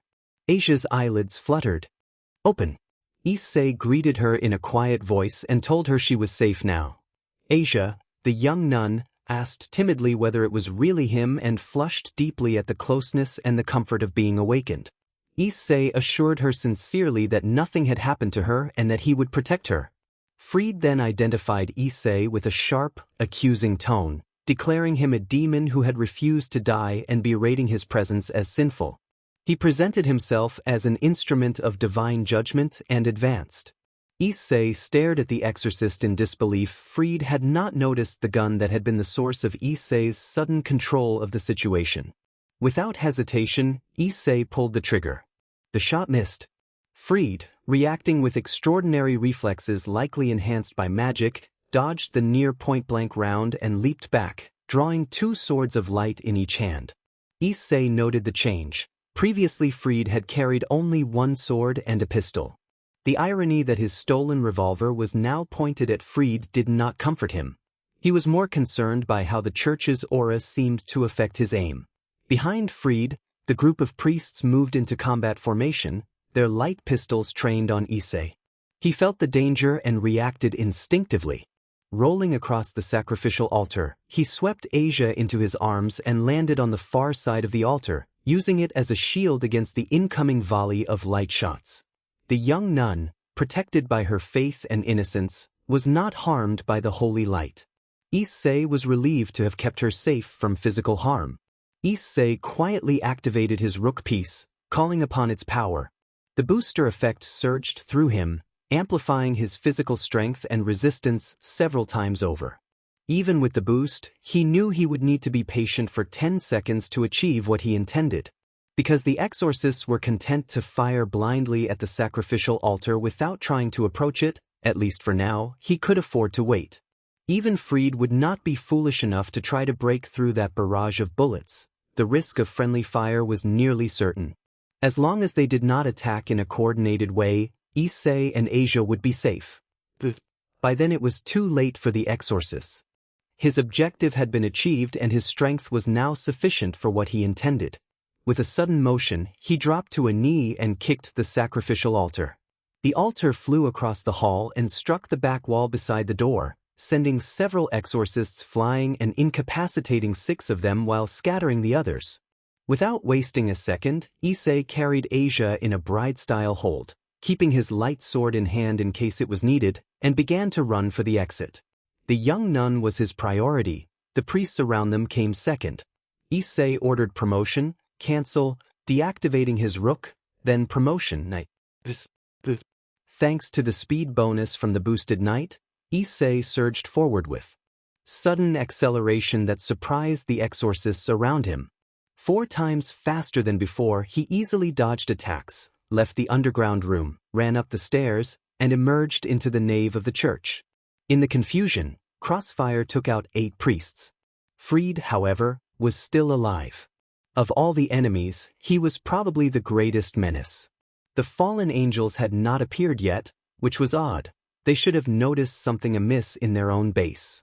Issei set Asia, cheeks flushed, down behind him and positioned her so she would be protected.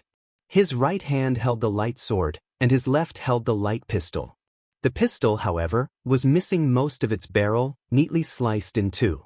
He realized this must have happened at the very beginning of the fight when Fried had dodged a point-blank light bullet and drawn his own light swords, likely severing the revolver in a simultaneous strike. Issei had not had the chance to inspect it afterward. Issei decided to cancel the boosted effect on his knight piece and instead boost his resistance to sanctity. In the current situation, that seemed the wiser choice. Speed would be useless if he were struck by a bullet or a light sword. Sustaining an injury could even seal his movements and cost him his main advantage. Increasing his resistance to the opposing element would also improve his tolerance to the toxic effects of holy light on his body.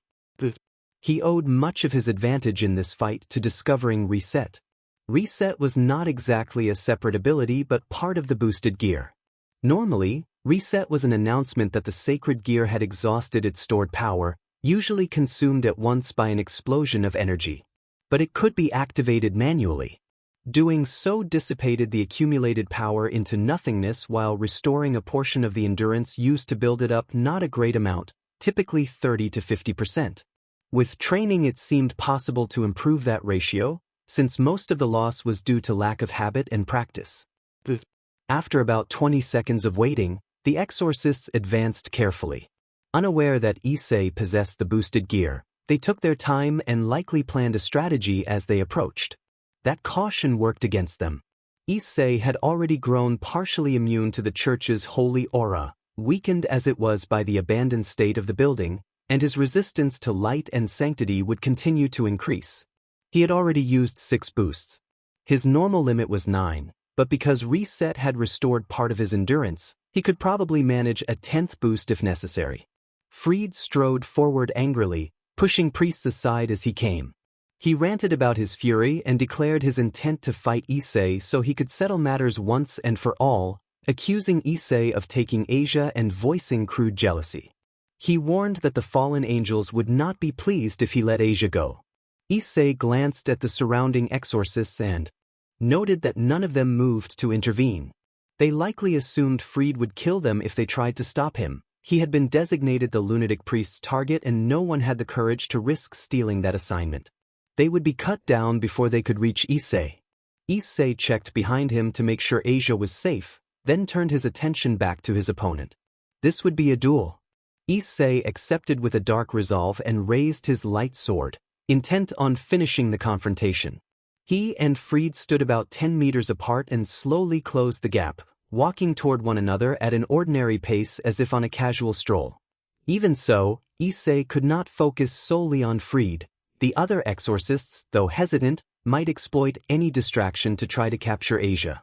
He would not let that happen. With a sword of light in his right hand and the boosted gear on his left arm, Issei Hyoudou inspected the area, his eyes sweeping every direction to avoid being surprised. The duel would very likely be a fight to the death. He had little time before the fallen angels returned to their base. It was already surprising they were not back yet. For better or worse, he forced himself to act as if they were not there for the moment. Opposite him, besides Fried Zelzen himself, stood 8 exorcists, 9 human opponents in total. He also kept in mind the 4 fallen angels, 3 if he ignored Rainer, who would probably try to kill him when they returned, making up to 12 enemies. It was difficult to compare supernatural power to human strength. The gaps were vast and varied. Still, Issei judged his chances as reasonable. He had fought Donasik evenly when he was newly reincarnated and had only lost due to his vulnerability to light. He was stronger now, and even though he was in a holy place, the resistance he had developed protected him from the ambient sanctity, so he was not handicapped in the abandoned church. The boosted gear announced that he had used boost for the 8th time. He calculated he could probably use it once more safely, maybe twice if absolutely necessary. His limit was 9, and he could not be 100% sure he had recovered enough stamina to risk a 10th use. He knew from experience that exceeding the threshold would cause his body to be overwhelmed by the sacred gear's power, slowly poisoning him. Fortunately, his last overdose had not been severe enough to be permanent. He had managed to cancel the harmful effects in time, though the pain had been intense, like light pushing into him through every pore. Suddenly both combatants leapt at each other. For a brief, distracting moment, Issei thought the clash resembled a fight from a space opera. He refocused and brought his sword of light up to block one of his opponent's blades, while narrowly evading the other. Facing an enemy wielding 2 blades was complicated, especially when the opponent used light as the material for their weapons. It made every exchange feel sharper and more dangerous. He tried again, swinging his sword in an oblique motion to reach his target, but Fried parried effortlessly and counterattacked immediately. Issei barely dodged. Whatever he did, Fried countered with ease. Issei suspected the exorcist was not even ambidextrous, but he himself was no swordsman. Before stealing the weapon from the priest he faced, he had never held a blade. If only he still had his light bullet pistol, the fight would be simpler. The problem was he could not attack and defend independently. His offensive weapon was his only defensive tool. He could not afford mistakes or he would be killed. Fried did not share that handicap. Wielding two swords allowed the exorcist to attack with one while defending with the other, switching as needed. On top of that, Fried had little weakness to light. While all sinners were somewhat sensitive and could be harmed by a light blade, Fried's advantages far outweighed his vulnerabilities. Something was not right. Issei attempted a horizontal strike. Confident Fried could not parry from his position. He was wrong. Fried simply stepped back and avoided it without difficulty. Issei had not anticipated the movement. As a demon, his own motions were naturally faster than a human's, even more so after nightfall, so there was no way Fried could have moved that quickly unless he had expected it. Yet Fried was unharmed and ready to press the attack. That was the problem. Fried Zelzen was human and exorcist, but human nonetheless. There was no way he should have matched Issei's speed, let alone taken the lead in the fight. The logic of the supernatural had been overturned. Even Doragon, a fallen angel, had not been such a difficult foe. Worse, Issei had activated promotion and was currently in the night form, doubling his usual speed. Even with that boost, Fried still held the advantage. The only saving factor so far was that Fried was not used to fighting with two light swords. He had previously used a sword and a pistol together. That inexperience made his movements slightly clumsy and out of sync, preventing Issei from being completely overwhelmed. Issei felt ashamed that a human gave him more trouble than a fallen angel before he had even accessed the full power of his sacred gear, not even using his twice critical form. When this was over, he resolved to overhaul his training protocols. He would never again be pushed to such limits, at least not by a human, unless that human also had a sacred gear and it was turned on. A brief neutral pause followed as both fighters reset their stances.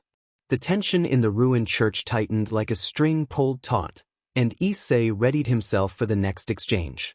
Fried did not belong to that category, and yet he was the one gaining ground in the confrontation. Maybe it had not been such a good idea to boost his resistance to holiness. Maybe he should have boosted strength or speed instead. Still, it was thanks to his increased resistance to holiness that he could still hold his own against the exorcist. If he were injured, he would also be far more durable than he would have been otherwise. It was not much, but it was something. Another attack from the exorcist, delivered with a deranged laugh, forced Issei to retreat once more. In retreat he stumbled and lost his balance for a moment, and Fried took advantage of it without mercy. With a rapid motion he brought his sword down in a vertical strike aimed at cleaving Hyoudou in two. Thinking quickly, the reincarnated demon used his left arm, protected by the gauntlet formed by the boosted gear, to parry the blade of light. It was not ideal, but it should provide enough protection to stop the weapon without causing damage to the boy. He was only half right. When the gauntlet came into contact with the sword of light, the blade was indeed stopped. The weapon was too weak by nature and Fried was not strong enough to cut through the boosted gear. However, Issei had not expected the intense burning sensation that raced through his left arm. In spite of being dragon type, his sacred gear had been influenced by his reincarnation and had become vulnerable to holiness. The corrosive effect of the light passed through the artifact, though partly filtered, and affected the demon flesh beneath.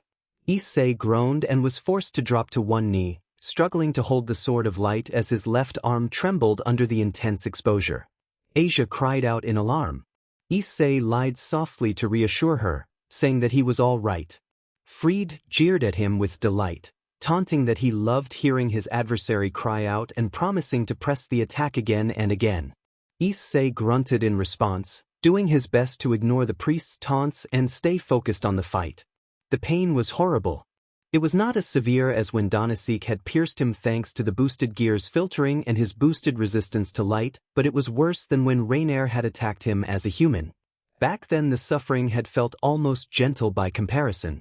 This time the concentrated power of the blade itself tried to rouse and corrode his arm, though the sacred gear prevented anything beyond severe pain. From his own experience, Hyoudou could say without a doubt that a sword of light was slightly less powerful than an angel's lance of light, whether fallen or not, and yet it was still extremely painful.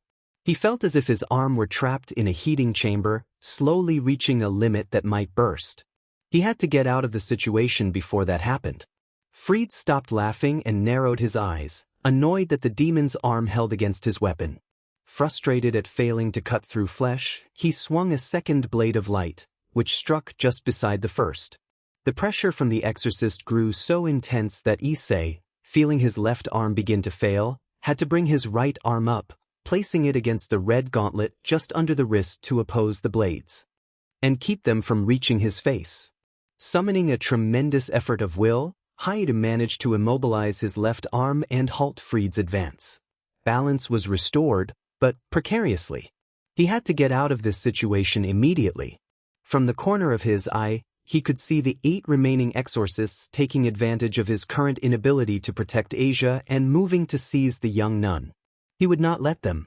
He would defend her, whatever the cost. The Argento would be saved. Grimacing from the pressure the Zelzin applied on his boosted gear and the resulting pain, Hyoudou inhaled deeply as his mind raced. Looking at his right hand, an idea struck that might get him out of the disaster. With a practiced, skillful motion born of years of martial training, Issei reversed the guard of his sword of light, holding it like a dagger. From his position he could not do much damage if he met resistance, but Fried was throwing everything into his attack, oblivious to anything else. He had not noticed the danger coming. Perfect. With a sharp twist of his wrist, Issei struck at the fanatical priest with the sword now reversed. The pressure on his left arm vanished instantly. Gasping, Issei pushed himself up and leaped back to stand beside Asia. Immediately, the exorcists halted and retreated, abandoning the attempt for the moment. Satisfied, Hyoudou turned his glare to Fried with an annoyed expression. The Zelzin was still alive. It was no surprise the pawn had not been trying to kill with that blow, but Issei had hoped at least to wound him. The shoulder should have had a nasty cut. Instead there was barely a scratch, the clothing torn and the skin lightly singed, but that was all. Fried had dodged at point-blank range once again. It was ridiculous. Even Issei, with his extensive martial arts training, had not had reflexes like this when he was human. And without meaning to boast, he had been world-class. Admittedly, in the supernatural world it was not that impressive, but Hyoudou refused to believe Fried belonged to that same category. No, Fried seemed superior now that he was a demon, and the exorcist still managed to hold his own without trouble, something the pawn had not been able to do when confronted with his first fallen angel. How could such a gap in power exist in the first place? Now that he thought about it, the difference had not been so great the first time he fought Zelzin. Or rather, it had existed, but not to this extent and in the opposite direction. Issei had been superior to Fried before. That was no longer the case. A sudden thought made him frown. During their first fight, Hyoudou had been perfectly capable of deflecting light bullets with his sacred gear without feeling pain, but that was no longer true. Because the boosted gear had been in its sealed form, its weakness to light acquired during the host's reincarnation remained. Ironically, twice critical would probably have offered better protection than the boosted gear. Still, without the boosted gear he would likely have been too weak to escape the church basement without fighting every exorcist there, and he would probably have been fully affected by the holy aura of the place. The advantages of his twice critical form were therefore not sufficient to compensate for many disadvantages. Besides, Issei had not yet had the chance to exploit the full potential of his unsealed sacred gear. Time had been limited, and with only a little over 24 hours he could not risk exhaustion. Asia had been his priority. But wait, hadn't Fried dodged a point-blank light bullet in the church basement when Issei had been rescued earlier? Yes, now that he considered it, that had indeed happened. At the time, Issei had briefly suspected it might be a magic-enhanced reflex. Could that be the answer? That would explain everything. After his defeat by Hyoudou the first time, Fried had likely asked one of the fallen angels, not Rainer, who probably had not been informed, to use magic to strengthen his body, increasing his speed, strength, and so on. In a way, that resembled the effect of the boosted gear, but the effect was presumably more limited and specific. Perhaps it was more like twice critical. Spells could probably stack at least partially, so even if each effect was individually inferior to twice critical, together they might surpass a sacred gear if enough of them were applied to one person. Issei doubted, however, that it was that simple. His brief experience with the boosted gear suggested there were restrictions. He should try to get information. Given how talkative Fried was, There was a good chance he would reveal the truth. Issei asked whether Fried used magic to enhance himself, already convinced it was the truth. Fried cheerfully confirmed that he did, addressing Issei as an insulting epithet and boasting that this was the magic of the fallen angels. Fried said he had received a blessing from almost all the fallen angels to ensure nothing would happen before the ritual finished. Issei thought it was too easy. Nonetheless, Fried had confirmed Issei's suspicions and even provided some extra information. The phrase "almost all the fallen angels" were the exact words. With 4 fallen angels total and almost certainly excluding Rainer, that meant Zelzen had received 3 blessings. Fried had also implied, perhaps unknowingly or indifferently, that those blessings would only last until midnight, when the ritual would begin and end. Each fallen angel had apparently given only 1 blessing to the exorcist. But Issei saw 2 possibilities. In the first, a caster could apply a single strengthening spell to a given individual only once. He doubted that, since magic he had seen so far was limited mostly by imagination. Limiting a spell to a single application per caster seemed unlikely, though the same spell could be stacked if different people each cast it once on the same target. The second possibility was more plausible. The strengthening spell could be applied multiple times, but it consumed so much magical energy that the fallen angels with only 2 wings could not cast it more than once each. That hypothesis made more sense and also fit a larger pattern. Imitating a sacred gear could not be so cheap that it was easily repeatable, otherwise sacred gears would have little value. In fact, Issei thought sacred gears existed to grant power at a lower magical cost than comparable spells. They were meant for fragile, durable humans so they could stand against supernatural beings. Their use had been subverted in Issei's case, since he was now a demon, but the core idea remained. This was not the time for philosophical musings. He was in the middle of a fight with a psychotic, dangerous exorcist whose abilities had been bolstered by 3 fallen angels. From what Issei could tell so far, his speed and strength had been enhanced at least twice. The third blessing was uncertain, perhaps another boost to strength or speed, or something else. Wouldn't it be convenient if it had increased the exorcist's sense? At least now Hyoudou had a clearer idea of what his opponent could do. Silently, the pawn checked his arm. It still trembled and occasionally twitched with minor pain, but otherwise it seemed all right. That was something. His 9th boost was ready to be used. That, too, was an interesting concept. The boosted gear doubled a stat usually power every 10 seconds by activating boost, but its wielder didn't have to use boost at every interval. He could reserve it for a better moment. That said, pending boosts did not stack. There could only be one. Once used, the 10-second counter that had been paused would restart. That was how it worked. In the current situation, Issei did not need to wait. He was boosting his resistance to light. Taking a deep breath, Issei Hyoudou looked Fried in the eyes. Time seemed to freeze for a moment, then snapped back as the 2 combatants renewed their fight. This time the struggle would be more evenly matched. Ria sighed. She had been doing it a lot lately. It was not entirely her fault. She was simply worried about the newest member of her peerage, Hyoudou Issei. Her beloved Issei was so passionate in his actions that she could not help but find it endearing. His heart was in the right place. That was a good thing. It also proved that the Grimoire had chosen a quality person to join her peerage. He was undeniably a powerful addition to her little family and was fitting into his new status as a demon surprisingly well. Her pulse quickened as memories crowded her mind. Issei continued to surprise her. He was very observant and noticed the slightest anomaly around him. The story of his uniform, which she had replaced after his reincarnation because the old one had been torn and stained, was a good example. He had realized immediately that it was not his. His improbable contracts with clients who were exceptionally difficult to satisfy, despite sometimes simple requests, were another sign. And the speed at which he learned was astonishing. In about a week he had acquired a respectable amount of knowledge about the underworld and the supernatural in general. His growth was also remarkable. Even for a demon, and perhaps especially for a demon, he was progressing quickly. The clearest example was his sacred gear. Issei had managed to awaken it as soon as she had explained the concept to him. That was not entirely surprising, since it was a twice critical, not so powerful at its base. However, that turned out to be only the sealed form of his true sacred gear.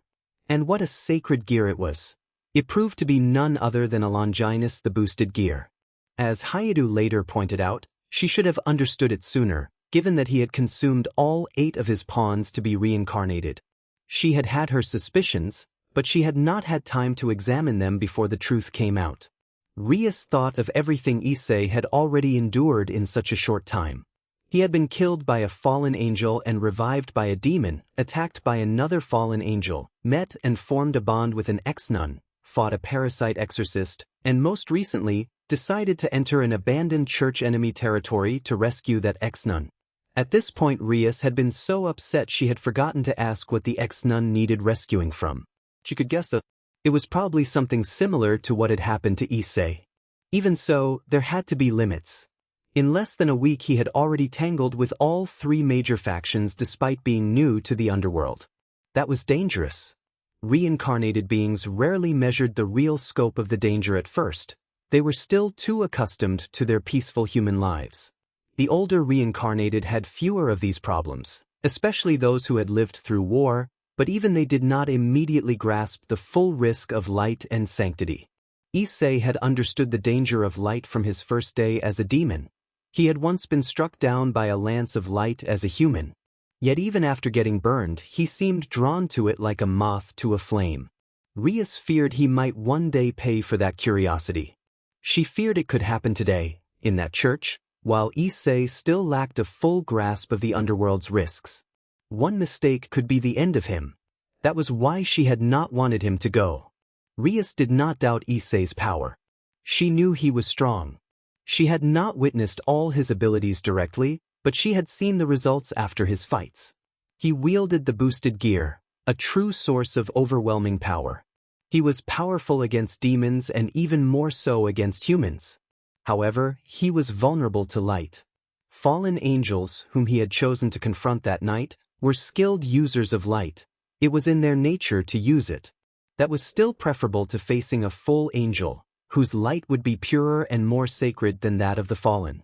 Nevertheless, her precious and adorable pawn had not picked an easy first enemy. And all of that over an ex-nun, a follower of God, despite her status. Despite everything Rias had been saying, she was willing to trust Issei's judgment. He was a member of her peerage and now part of her family. For that reason, Rias wanted to believe him. In fact, she did believe him. If Issei said that Asia was not dangerous, then she accepted it. If he insisted she was harmless and did not know how to fight, Rias took that at face value. If he called Asia his friend, Rias tried not to judge, though it was not easy. For all these reasons and a few others, Rias Gremory had agreed to let Issei Hyoudou go to the church. Rias did not let him go alone. They were family and had to support one another. Rias and her peerage followed at a distance, allowing Issei to handle the matter while remaining ready to intervene. She did not want her pawn to be consumed by the power of the boosted gear and overestimate himself. She knew Issei was cautious, but she would be even more careful. Unlike before, she could not reincarnate him if he died. The air crackled with incoming attacks. Facing her were 3 fallen angels. 2 of them were unknown to her. The third she recognized immediately. The man was Donasik, the fallen angel who had dared to harm her pawn soon after his reincarnation. Last time, for a variety of reasons, she had been unable to punish that unforgivable act. Now she had the opportunity, and she intended to take it. No one attacked a member of her family with impunity. Besides, making him regret his actions would also help Issei in his task. The 3 fallen angels launched a steady barrage aimed at Rias, hoping to gain prestige by killing a Gremory. Each attack was stopped by the magical barrier conjured by Akino Himejima, who stood directly before Rias in the Miko outfit she habitually wore for battle. Only Rias and Akino were present from the peerage. Hyoudou and Kaneko had been sent to support Issei if he needed it. In any case, the king and queen were more than capable of dealing with 3 intruders. One of the fallen angels, a petite blonde woman in a frilly dress, praised Akino with a mocking tone. The other appeared more mature, her clothing stylishly tailored to her figure. Donasik noted with clear pleasure that the barrier was weakening. The blonde wondered aloud whether the barrier would be destroyed so the angels could flee, then quickly dismissed the idea. She taunted the defenders, claiming they would not be allowed to escape and suggesting the boy they protected was probably already dead. She went further, mocking that the young man was infatuated with his senior, implying romantic feelings. Rias remained composed and reminded them not to underestimate Issei. She added that he was her most powerful piece, speaking with a predator's smile. She did not mean it literally. He was not the strongest in absolute terms, but with the boosted gear his potential was enormous. Aquino and Rias themselves still outclassed him for the moment, having had far more time to master their abilities. Another assault struck Aquino's barrier. Aquino feigned being pushed back so the shield would appear to break. Rias caught a subtle nod from her queen, signaling that their preparations were complete. It would soon be time to finish this. Rias would have preferred all 4 fallen angels to be present to avoid delay, but 3 would suffice for the improvised plan. Donasik taunted Rias about the power of her servant, claiming that against Rainer and Fried the boy would have no chance. He sneered at the absent fallen angel's name and insisted that Fried, having received their blessings, would not lose this time. The mature fallen angel echoed the confidence with a twisted amusement, and the blonde repeated their dismissal of the boy as only a child, recalling how the absent angel had mocked him before. Donasik laughed. The mature fallen angel had enough. She summoned a spear of light into her hand, and the other 2 matched the display by forming similar weapons. Together, they hurled their radiant lances at Rias. Rias closed her eyes, ready for what would come next. She had had enough of the fallen angels, their taunts and empty words. Releasing her anger, she allowed her aura to manifest. The magical power that burst from her body was so strong that the spears of light were repelled without difficulty. The older fallen angel was shocked and stammered that their attack had failed. Rias responded coldly, accusing them of daring to laugh at her servant. Rias Gremory could be a little overprotective of the members of her small family. She took it very badly when anyone mocked them, belittled them, or tried to hurt them. The fallen angels had, by chance, committed all 3 offenses at once, which only stirred Rias's wrath further. Aquino watched the scene with a small smile and remarked that they had chosen the wrong person to bother, enjoying the spectacle. Dark energy gathered around Rias's hands, condensing into an unstable, dangerous-looking orb. The ability, known as the power of destruction, consumed whatever it touched.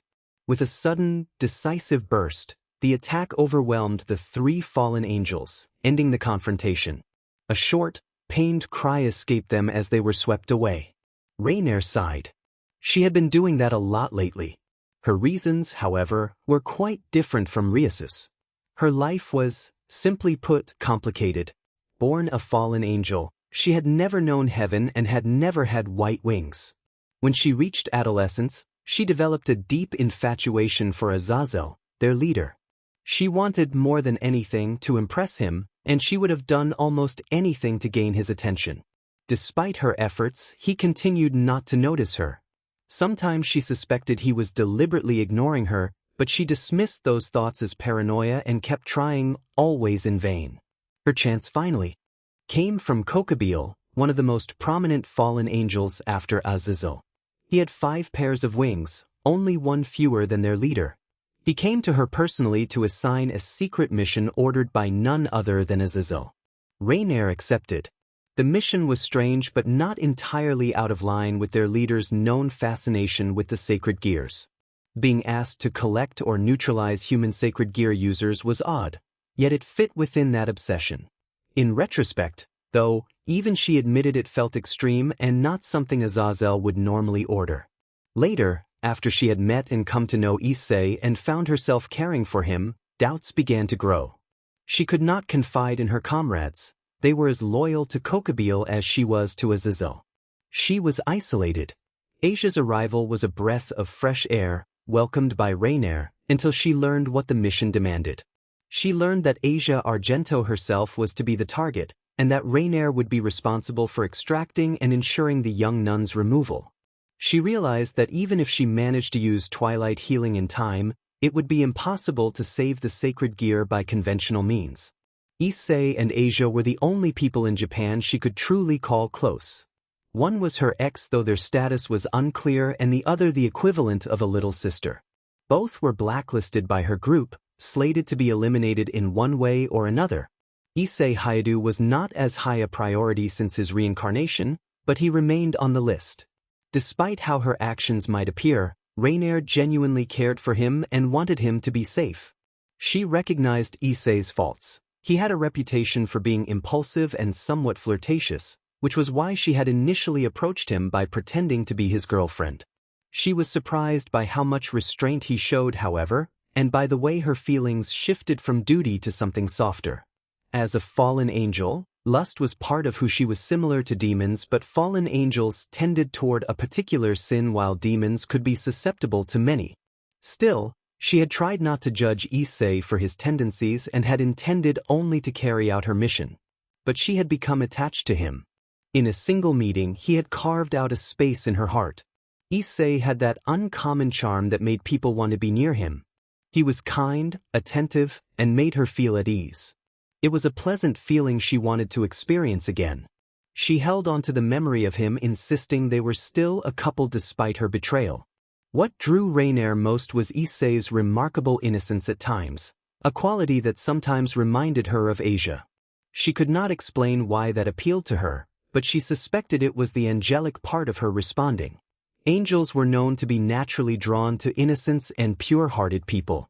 That description fit Asia more clearly than Issei, whose innocence had been marred by his impulsive tendencies, yet Rainier's own angelic nature felt more in tune with that imperfect purity than a true angel's would. She could appreciate Asia's brighter, purer innocence and thought of the young nun as a little sister. Trouble came when her comrades discovered this side of her. When she explained how she had intended to deal with Issei, they perceived a tenderness in her voice and began to despise her. Donasik, Miltet, and Calawarner hated humans. Learning that their mission leader had taken a liking to one was almost heretical in their eyes. Rainier's position within the group became precarious, and Asia's arrival only made things worse. If not for Kokabiel's XPLCT orders, Rainier would likely have been stripped of her post long ago. She knew she had lost whatever little influence she still had when she requested one last night for Issei. That request would become meaningless after this night. Asia was precious to her because their pasts had echoes in common. Rainier had once seen the world much the same way Asia did when she was young, but had been forced to grow up quickly after witnessing the darker things the world could do.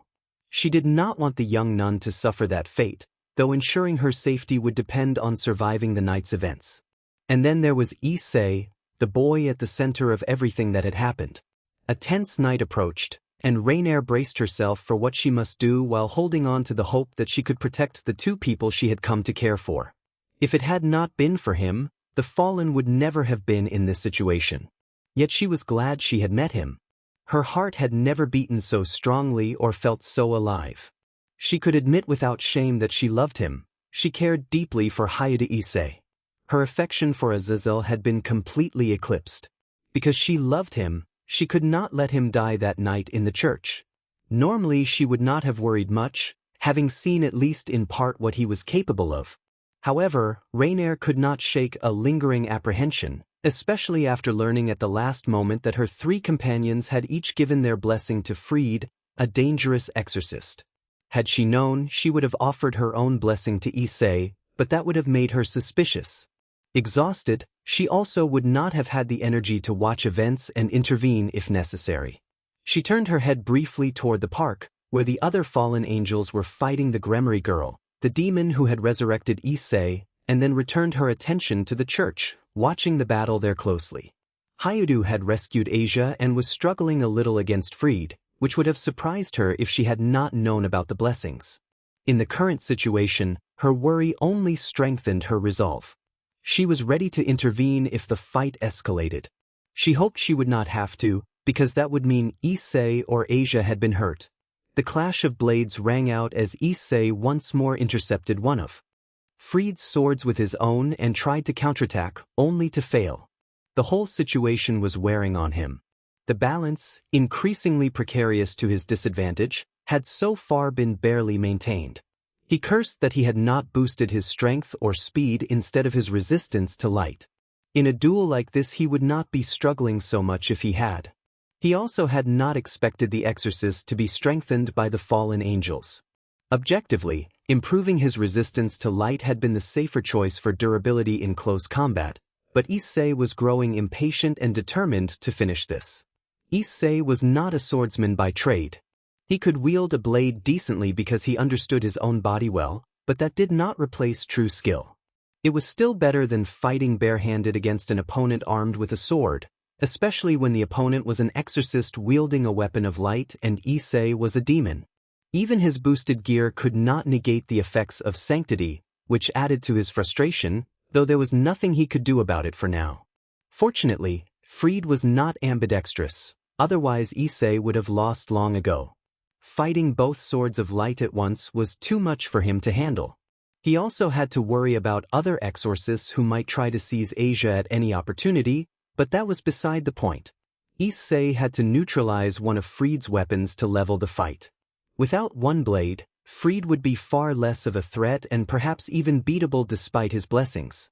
He had a risky idea that he could attempt only once. If he failed there would be no second chance unless he survived. Ignoring fatigue, Issei waited for the right moment and watched his opponent closely, which irritated Fried.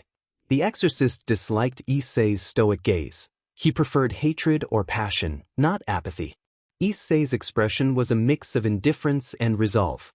Predictably, as Fried's anger mounted, he would make a mistake and Issei, the pawn, would exploit the opening to end the fight. That moment came. Fried made a broader movement than necessary with one sword, giving Issei enough time to anticipate and react while forcing the priest to concentrate on his other arm. Their weapons clashed again. With a sharp, precise motion, Issei grabbed the tip of the light blade with his left arm protected by the boosted gear, gritting his teeth as the holy attribute bit at the sacred gear. He kept a firm hold. Surprised and frustrated, Fried struggled to free his sword, pushing and pulling to no avail. Issei refused to release his grip despite the growing pain in his hand. Annoyed, Fried tried to use his other sword to sever Issei's arm, but Issei had anticipated the move. He used the held blade to intercept the other, preventing the priest from executing his plan. He would have preferred to make Fried injure himself, but that had been too much to expect. Still, the chance he needed had opened. Issei began his offensive without hesitation, more effective than anything he'd done so far. Fried's freedom of movement was reduced because he could not let go of the blade Issei held. Losing it would mean losing his main advantage. He had to dodge at close range or parry with his other sword. That was easier said than done. The blows were delivered at short distance and although Fried had the fallen angel's blessings, even those had limits. All of Issei's flashy maneuvers were a diversion to create a genuine opportunity. It arrived sooner than he expected. For a brief instant both of Fried's swords were immobilized, one by Issei's hand and the other by the priest's own blade, leaving Fried unbalanced. Seizing the moment, Issei kicked the exorcist hard in the chin with enough force to stagger him. Dazed, Fried stepped back and in his confusion dropped one of his swords, which remained in Issei's grasp. Issei seized the opening, leapt forward, and brought his blade down on Fried, delivering a decisive blow that wounded and incapacitated him across the torso. The strike could not be driven as deep as Issei had intended because, as soon as it became clear the priest might be defeated, the other exorcists opened fire with their light pistols. Issei had to pull back, which reduced the force of his attack. At least the dangerous priest was neutralized and lay on the ground, motionless. One of the light bullets had struck Fried's left shoulder, injuring him enough to hamper his arm. Other shots had been deflected by Issei's sword. Issei saw Asia with wide eyes trying to approach to tend to him, but he signaled her to stay back. Even though she was not affected by the light, there was no guarantee one of the attackers did not have another sort of weapon. It was safer not to risk it. Eventually the 8 exorcists tired of firing or realized it was futile, since Issei's reflexes allowed him to deflect or evade the remaining shots. They drew their swords of light and lunged at him. Issei smiled and took a stance, ready to receive them. His smile quickly faded when he realized how heavy his body felt. His endurance was at its limit and he struggled to keep his boosted gear active.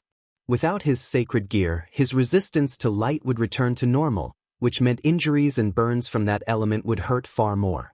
If he pushed himself further, he risked poisoning himself, and that process had already begun. He cursed as his thoughts grew hazy and his consciousness wavered. He murmured that he needed just a little more and urged his promotion, knight, to hold. The constant pain prevented him from fully tracking what happened next, but he vaguely felt his numb body move again, faster than before.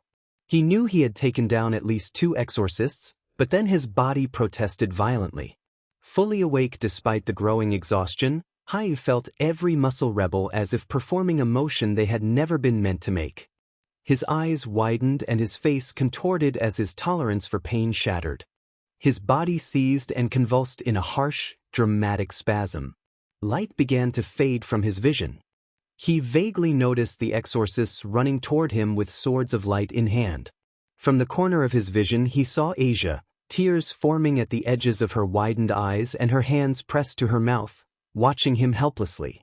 The last clear things he registered were 2 pink spears of light planting themselves just in front of the priests and forcing them to stop, and a single black feather of a familiar shade passing before his eyes as his consciousness slipped away.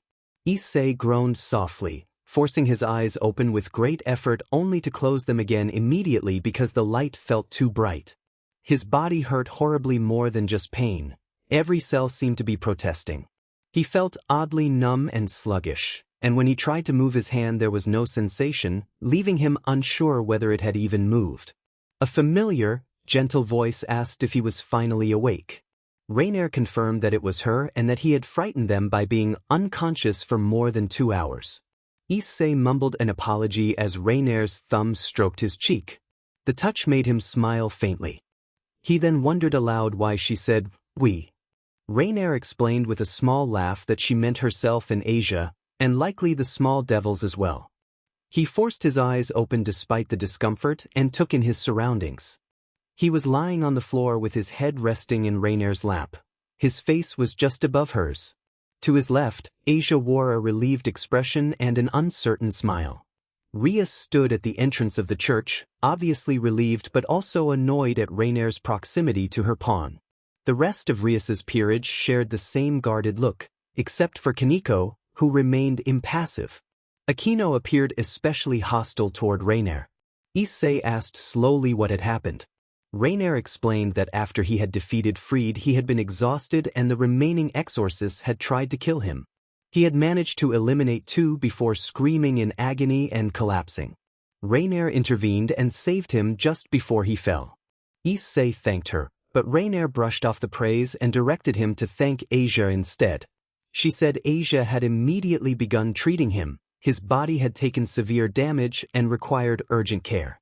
When Issei, bewildered, asked how that could be, the deep voice of Drake spoke in his mind privately, saying they would talk about it later and that it had not been a pleasant sight, though it was not Drake's doing. Réincarner admitted she did not know either and that Asia believed his body had somehow inflicted the injuries on itself. Drake mentally commented that Asia was capable and that her assessment was not far from the truth. Issei inquired about Rias and the others. Réincarner said Rias had taken care of her companions, and that Kaneko and Hyoudou had arrived shortly after Réincarner had dealt with the remaining exorcists. They had come to help but had been delayed. The only reason they had not attacked Réincarner on sight was that she had been tending to Issei while Asia treated his body. Understanding why the 3 fallen angels had not come, Issei turned to Rias and offered thanks and apologies. Rias, indulgent, told him those could wait and insisted that his priority was rest and recovery for now. Issei agreed. He then addressed the young nun and acknowledged that they had succeeded and that she was safe. Asia confirmed that Issei had saved her, tears of relief gathering at the corners of her eyes.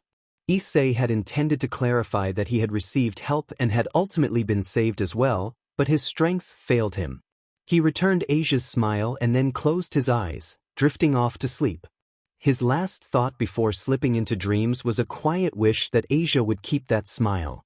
To protect it he resolved to become stronger, strong enough to stand against even the gods. When Issei woke, His eyes landed on a ceiling he did not recognize. He was not in his room. A few seconds later he realized he was not lying in a bed but on a couch. Comfortable enough, but unsettling.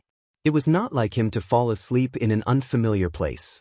As he remained confused, pain made itself known, perhaps calling it suffering was exaggerated, but his body ached with stiff soreness. That at least fully woke him, clearing the last haze of sleep. Memories returned. He had been asked by Rainer to rescue Asia, something he would have done despite Rias's orders. Issei had gone to the supposedly abandoned Kuo church, one that was not entirely empty, disguised as a priest, and slipped inside. Taking advantage of the fallen angel's absence, he had managed to retrieve Asia and leave the underground chamber, which was preparing a dark ritual intended to transfer the young nun's sacred gear into a fallen angel and kill her in the process. The newly reincarnated demon had then fought his way through waves of enemies. It had actually been fairly straightforward, except for one true obstacle: Fried Zelsen. The ex-priest proved to be the greatest threat. Issei had defeated him once before and even taken his weapons, but that only made the exorcist more ferocious when they met again. He had also become far more skilled. Apparently he had received a kind of blessing from each of the fallen angels, besides Rainer, that increased his power. Issei did not know the details, but he saw the result and found it troubling. If he had kept his head and considered the situation calmly, Issei could still have defeated Fried relatively easily. In retrospect, Fried had not been overwhelmingly dangerous, even with the blessing, so long as one did not underestimate his weapons of light. Even then, Issei's pawn should have been able to control the fight. Unfortunately, fear for Asia, the stress of an unprecedented situation, and his inexperience with using his powers put him at a disadvantage. If he had simply boosted his speed repeatedly to overwhelm Zelsen, the battle would have ended in seconds. Instead he chose a cautious approach, increasing resistance to light and sanctity, a poor judgment in hindsight. He had not yet mastered his boosted gear. The fight highlighted Issei's clumsiness in supernatural combat. Given that he came out alive and in one piece, and that Asia had been rescued unharmed as far as he remembered, facing Fried had not been entirely futile. He learned he needed to become more familiar with activating his sacred gear under pressure. His usage lacked fluidity, and he could not yet use its full potential in battle. What had saved him this time was his prior martial arts experience from before reincarnation, which had sharpened his senses and reflexes. Without that training, the outcome could have been very different. His memory became hazy about the moments after defeating Fried.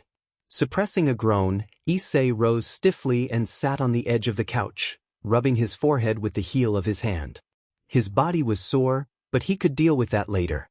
For now, clear thought mattered more. He glanced around. Sunlight streamed through the windows. The infiltration of the church and the fight with Fried had taken place before midnight the previous day, if he recalled correctly. He must have slept about 10 hours. That was a lot by his standards, but the circumstances were far from normal. After everything he had done, the rest was deserved. What mattered more was what he saw across the room. Asia sat opposite him in a chair similar to the couch he had been on. He had only noticed it was morning because a of light illuminated the nun's golden hair. She looked at him with a relieved smile, visibly exhausted, tears of relief welling in her eyes. She was happy to see Issei awake. He guessed she had watched over him all night. Issei returned a reassuring smile to Asia. Then his gaze shifted left. Only now did he realize he was in the occult research club room. That realization came a moment before he noticed Rias seated behind her desk. She watched him closely, checking for any sign of injury. Relief flickered in her eyes, though her expression remained composed. A slight tension hung around her. Her attention was clearly divided toward the other side of the room. Akino, Yuto and Kaneko standing beside her mirrored their leader's vigilance, each in a manner fitting their personality. Curious, Issei turned his head toward where Rias and the others were focusing. On the other side of the occult research club room, leaning against the wall opposite the demons and standing by the window in case an escape was needed, Rainer waited with her arms crossed. She tried to look nonchalant despite the obvious tension she had helped cause. When Issei met her eyes, he saw the worry and relief she felt for him, and despite himself he managed a small smile. The fallen's lips twitched in response. Issei noticed the placement of everyone in the room. Neither Rias, his king, or Rainer, his girlfriend, was at his side. The two women positioned themselves at opposite ends of the space. Asia was the only one close enough to reach him by stretching an arm. At first he had found the arrangement curious, but then he understood the logic. Rias did not trust the fallen, and the feeling was clearly mutual. Neither would willingly allow the other to invade their personal space, and neither would leave Issei alone near the other's faction. A compromise had been made. Asia, neutral and on good terms with everyone while also serving as a healer, would stay near him until he fully recovered. Asia asked with concern whether Issei felt better. He admitted he still had severe soreness but thought he would be fine. The nun then activated her sacred gear to apply twilight healing. The effect was immediate. Issei began to relax as much of the pain subsided. It was not a perfect cure, some discomfort remained deep within him, but the relief was significant. He thanked Asia, and she responded with a shy, blushing acknowledgement. Issei then asked what had happened, his eyes drifting between Rias and Rainer. He remembered defeating Fried, losing consciousness, waking briefly to a quick exchange about Asia's condition, and then slipping into unconsciousness once more. Rias explained that, according to Asia, Issei had not actually fainted the second time. His body had simply exceeded its limits, and once he was assured that Asia was safe he had allowed himself to fall asleep. Hyoudou had brought him here at Rias's request so he could recover in peace. Rias added that she had also brought Asia and an unwelcome guest, casting a glance in Rainer's direction. Rainer made it clear she would never let Rias take him away from her. Rias responded by pointing out that Rainer still showed concern for him despite being the one who had struck him down. Rainer retorted sardonically that Rias had benefited from those events and should be grateful. Issei intervened to prevent the tense exchange from escalating further. He reminded them that he had already confronted Rias about her actions and that she had reasons for what she did. He also said he did not hold Rainer responsible for what had happened that night. She had had little choice. He asked them both to at least be civil in his presence. Rias reluctantly agreed to be civil, and Rainer promised to behave for Issei's sake. Issei felt relief. He thanked Rias for bringing him back despite the risks she had tried to avoid, and Rias said, dismissive but firm, that he was her precious pawn, part of her family, and she could not allow him to be left alone in enemy territory. Issei insisted on expressing his gratitude, and Rias conceded, though he could see a flicker of happiness beneath her reluctance. He then thanked the rest of the peerage, each offered a nod, and Akino gave a soft laugh. Issei turned his attention to Rainer and expressed his gratitude for warning him about Asia. Had Rainer not done so, Asia might have been lost. Rainer replied that she had already been responsible for Issei's death and had no desire to cause Asia to suffer as well if she could avoid it. In that sense, she said she owed him thanks. Issei laughed, but a sharp twinge ran through him at the movement. The sensation was unpleasant but bearable, a testament to the effectiveness of Asia's twilight healing. The remaining discomfort did not feel purely physical. It was deeper, and Issei could not fully identify its nature. From his last conversation with Draig, the dragon appeared to understand what lay beneath it. Issei then asked if there was anything else to report besides bringing him here. Rainer answered uneasily that there was something he needed to know about Fried. His body had not been found. Issei reacted with genuine shock. He had been sure he had defeated Fried. Rainer admitted she did not have an explanation and was clearly irritated by the uncertainty. She showed Issei a single item. She had found a necklace adorned with a cross. Rias explained that the talisman had been used to receive the blessings of her comrades and that the magic inside it was now gone. Issei remembered the blessings of the three fallen angels clearly. Without them, Fried would not have been such a threat, even accounting for his poor handling of the boosted gear. In their first fight, the parasitic exorcist had barely been more than a nuisance and hardly a true challenge. The second confrontation, however, had been very different. During the battle, Issei had been able to identify two of the blessings from the priest's abilities. One increased speed and the other increased strength. He had never been able to determine the third blessing at the time. Now, he realized it had been an enhancement to defense. Issei murmured that the third blessing had been a defense enhancement. Reiner appeared confused. Issei explained that Fried had received 3 blessings. He had identified 2 during their fight, which accounted for the great improvements in strength and speed compared to their first encounter. The remaining blessing had to be resistance, which explained how Fried had survived what should have been a lethal attack. If part of Issei's strike had been absorbed by the blessing, Fried might have escaped with a serious but non-lethal wound and then fled in the ensuing chaos. Reiner agreed that it was possible and, after a moment of thought, added that Fried should not be an immediate threat. She observed that he was not foolish. He would want revenge eventually, but he would recognize his disadvantage and would not return for a long time. Rias affirmed firmly that when Fried did return, they would be ready. She then asked Issei if he wanted any more information or if they could move on. Issei declined. Rias said she would handle the consequences of the fight, but that there were 2 matters they needed to resolve soon: Asia and Reiner.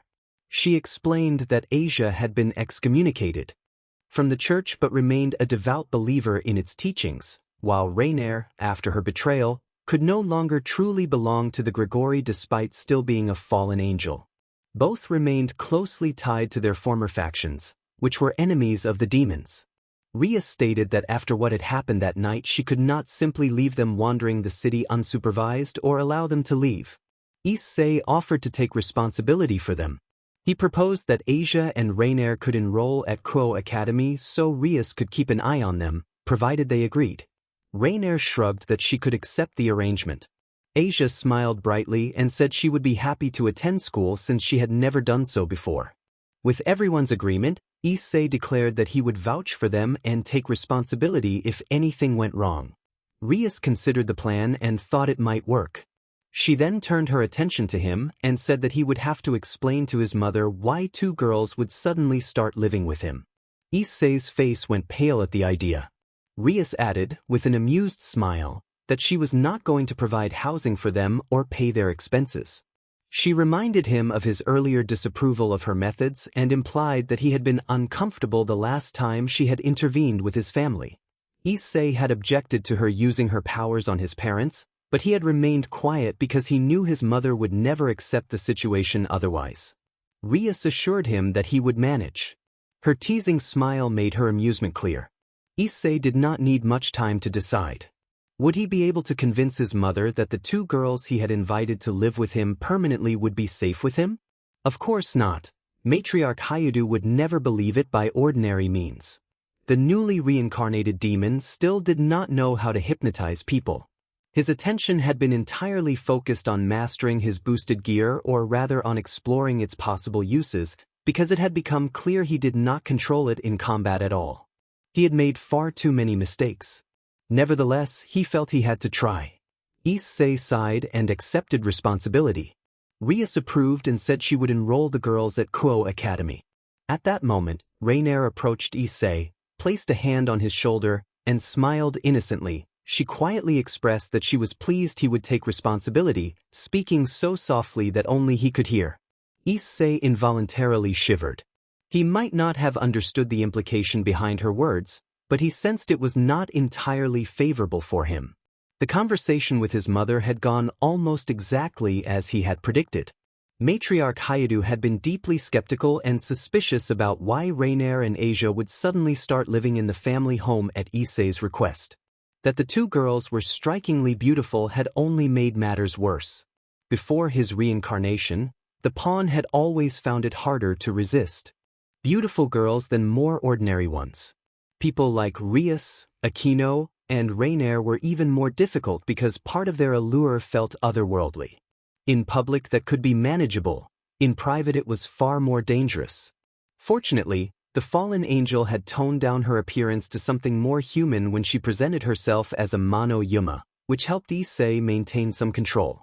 Issei's mother put him through a thorough interrogation.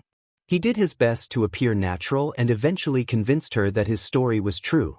He explained that Asia and Yuma, who for some reason went by Reiner, were cousins who had come to town to attend Jusqu'au Academy. They had planned to live with an uncle, but he had been killed at home just before their arrival in an abrupt incident the authorities had described as the work of a serial killer.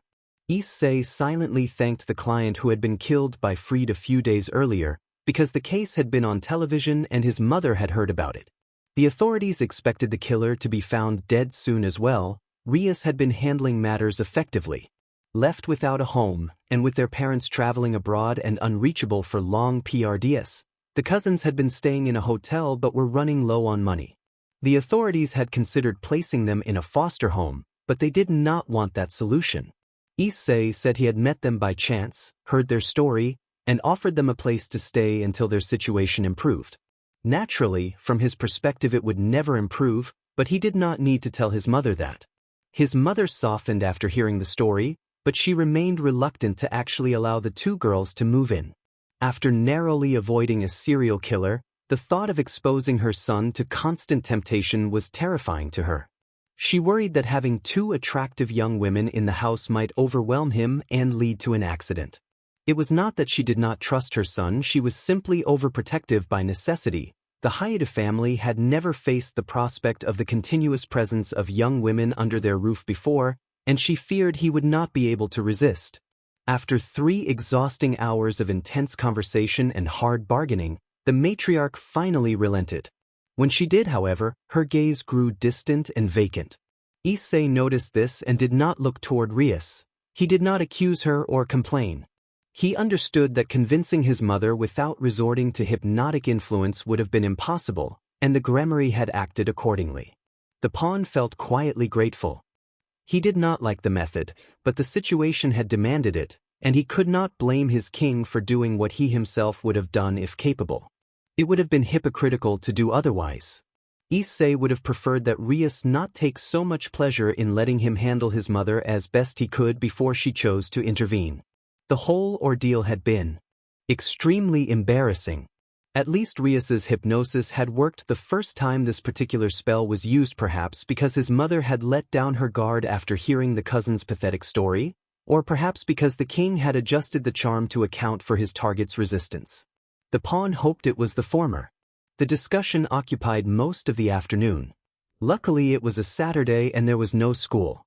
Issei was relieved he had not had to skip class for the occasion, though he doubted Rias would have been outright opposed if he had.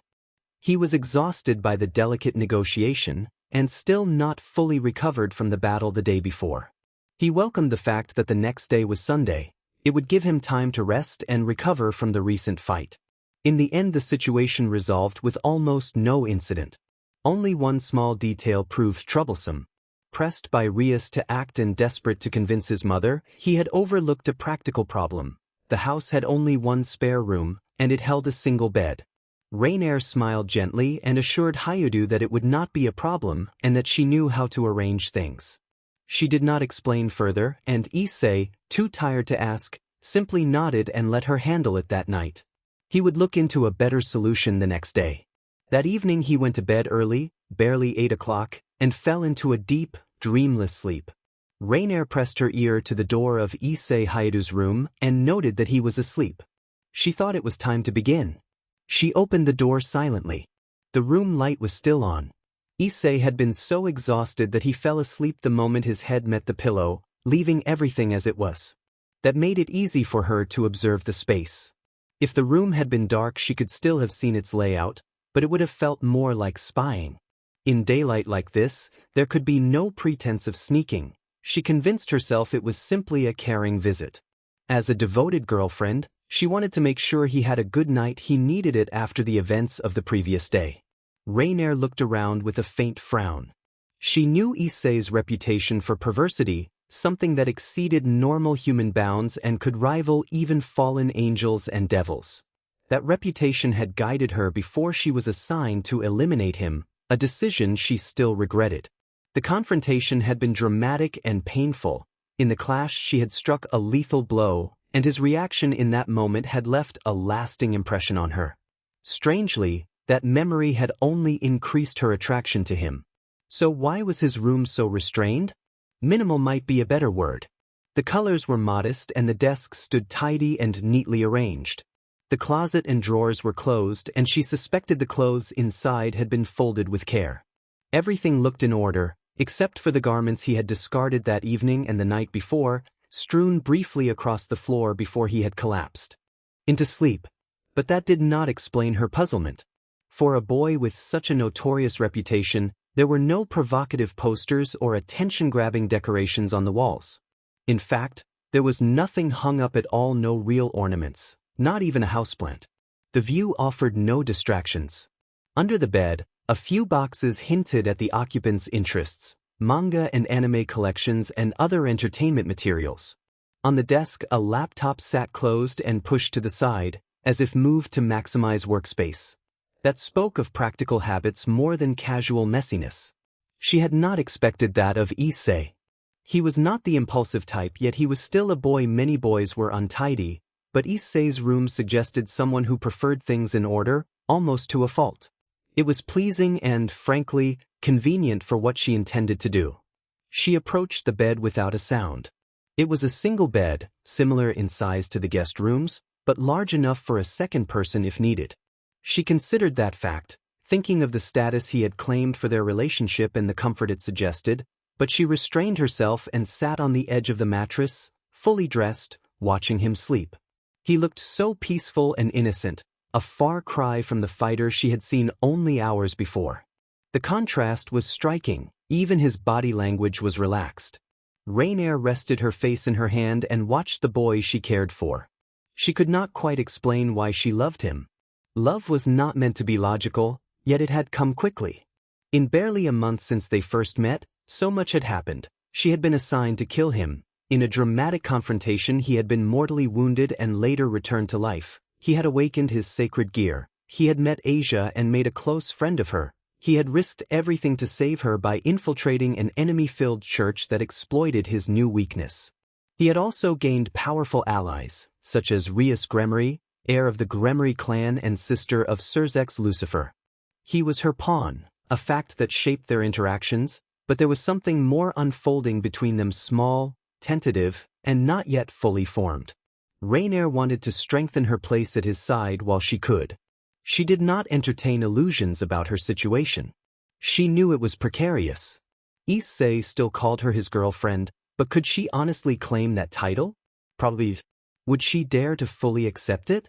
That was less certain. After all, she had been the one who attacked him. Moreover, during that confrontation she had made a promise. If he survived his wounds, she would bind herself to him in some way. He had survived. At the very least, he was alive, and to Rainier that meant she owed him something. She felt a deep obligation, as if a thread connected them that she did not want to see severed. It was odd, but she cared. She believed Issei could have used that promise to his advantage, to take control, but he never had. He had not exploited her, and she doubted he ever would. The vow had no magical chain to enforce it, but to her it was real, and she wanted that bond preserved. Carefully, Rainier leaned a little closer to him, mindful not to disturb his sleep. She could feel the warmth of his breath on her cheek as he inhaled in slumber. It surprised her that she could be this close without waking him. She made a mental note of how peaceful he seemed, how entirely unaware of the storm of feelings and secrets that surrounded him. Rainier stopped herself at the last moment and steadied her will. A voice at the doorway spoke, and Asia stood frozen in the entrance with tears in her eyes. Rainier realized with a start that she had left the door open and the light on. Anyone passing by could have seen them. In a way, perhaps it was for the best that Asia had walked in on the scene. Asia, confused about what was appropriate, stepped forward and declared that she did not want to be left out. Rainier felt a pang of pity at the sight of the young nun. She reflected on how quickly Asia had become attached to Issei Hyoudou. They had only known each other for a few days, but in that time he had befriended her, protected her from Freed, taught her to relax and enjoy herself, listened without judgment, and ultimately saved her life by confronting Freed again. To the Argento girl, the young demon seemed like a hero, and earlier that day he had even promised he would take care of her. Given all that, it was not hard to understand why she had developed feelings. Asia was gentle, innocent, and naive. For Asia, who had lost everything, Issei was an anchor, a steady presence that represented safety.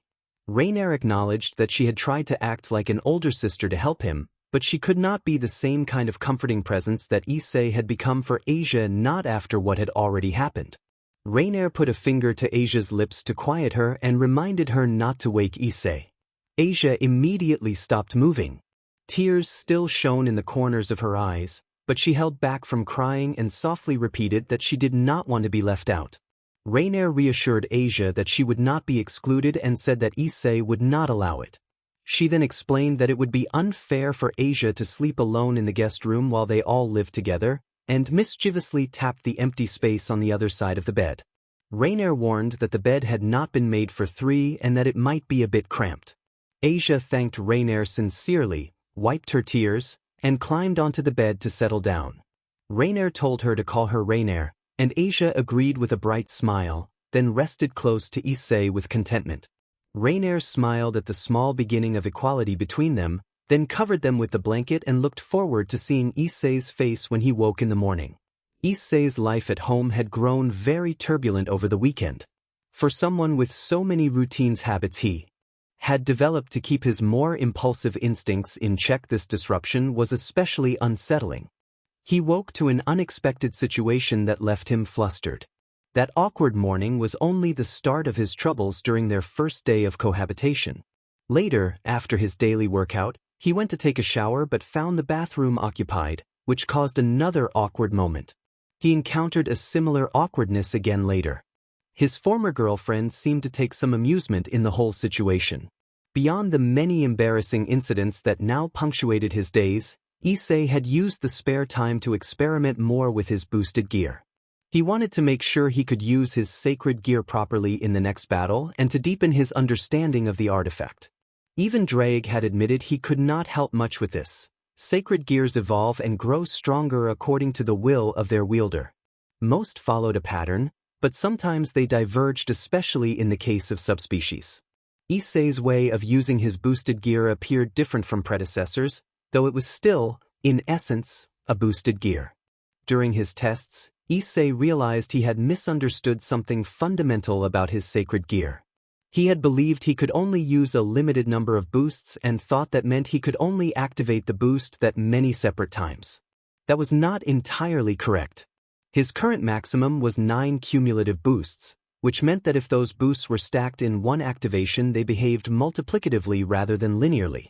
Understanding the stacking clarified everything. Stacking 2 boosts equaled 2-unit boosts, but stacking 3 acted like 4-unit boosts, stacking 4 acted like 8-unit boosts, stacking 5 acted like 16-unit boosts. In general, each additional cumulative boost doubled the unit value. Therefore, stacking 9 boosts had the effect of 256-unit boosts. In practical terms, consuming energy to stack boosts grew exponentially. Every time he stacked another boost, the energy cost doubled. That also meant that after resetting the boosted gear, the remaining boosts could be used in different configurations: 2 uses of an 8-boost stack, or 4 uses of a 7-boost stack. With this sacred gear, everything was proportional and invertible once he understood the mechanics. Issei also spent the rest of the weekend speaking with Drake about what had happened the day before, after the fight with Fried, what had felt like his body tearing itself apart from the inside. He wanted to avoid the same thing happening again. The pain had been so intense he had believed he might die. According to Drake, that possibility had been very real. It was only Issei's luck, endurance, and sheer stubbornness that had let him survive. From Drake's viewpoint, Issei had done something incredibly reckless without realizing the consequences. In demon culture, since the adoption of evil pieces, a pawn remained a pawn regardless of how many pieces had been used to reincarnate them. Issei had the value of 8 pawns, but he still counted as a single individual. That meant Rias could not have any other pawns besides him, because she had spent all 8 to resurrect him. Up to that point, everything was normal. The real problem came from Issei's use of promotion. During the battle in the abandoned church, he had used promotion several times. Once to become a rook, then he cancelled that and promoted to become a knight, and then promoted again without cancelling the previous promotion. In theory, given how reincarnation could be achieved with different combinations of pieces, a person incarnated using multiple pawns might be able to sustain multiple promotions simultaneously. Effects could stack, much like boosts. But it wasn't so simple. Demons were not made to withstand more than one promotion. The strain on both body and soul from carrying multiple promotions would be unbearable, even with just two. Physically, the sudden surge in power could often be handled within the limits of the organism, but the true issue was the internal pressure and intense stress on the soul and spirit that could tear the reincarnated apart. The result of Issei's uncontrolled promotions had been precisely that, a dangerous internal overload that nearly cost him his life. In contrast, the soul was very sensitive and fragile to such abrupt changes. To understand why, one had to know that the evil pieces, when reincarnating an individual, connected to both body and soul. They did not alter the soul the way they could modify the body. Instead, they stabilized it to prevent rejection. It would have been cruel to resurrect someone only to find later that their soul had left because it could not withstand the transformation. Thus, the soul was especially important for the evil pieces and even more so for pawns. Because of the promotion ability, a pawn could temporarily boost a bodily statistic. When that happened, the soul acted as a conduit, channeling that power briefly, much like the boosted gear contained and directed boosts until they were released. One soul, one promotion. A soul could not endure more than one promotion. And yet Issei had done it. He had managed to use two promotions at the same time. As Drake had explained, it had been mostly luck. Since both promotions had been to become a knight, compatibility had been at its maximum and rejection at its minimum. It would have been different if the second promotion had been to become a rook, bishop, or queen. In that case, Issei's soul would simply have been destroyed. His natural resilience had helped as well. Years of resisting his impulses had built a durable mindset. Everything's spiritual memory, consciousness, will resided in the soul, and that mindset had subtly strengthened it. Finally, his stubbornness had mattered. Because Hyoudou had such control over his body, he had unconsciously been able to channel the surplus power from the second promotion through his muscles. It had strained those muscles, but it had allowed the burden on his soul to be relieved. Even so, luck had been the greatest factor in his survival. Overall, Issei considered himself fortunate. He had survived. Drake had confirmed that his soul had not been damaged this time. Asia was safe. Rainier was freed. The threat no longer existed.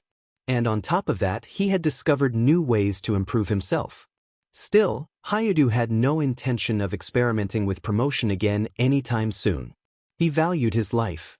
Multiple promotions were neither as interesting nor as powerful as his boosted gear, so there was no reason to risk his life for them. Now the weekend was over. Monday had arrived and Asia and Rainier would officially begin classes at Jusqu'au Academy. To mark the day, Issei woke up to find Asia and Rainier in his room.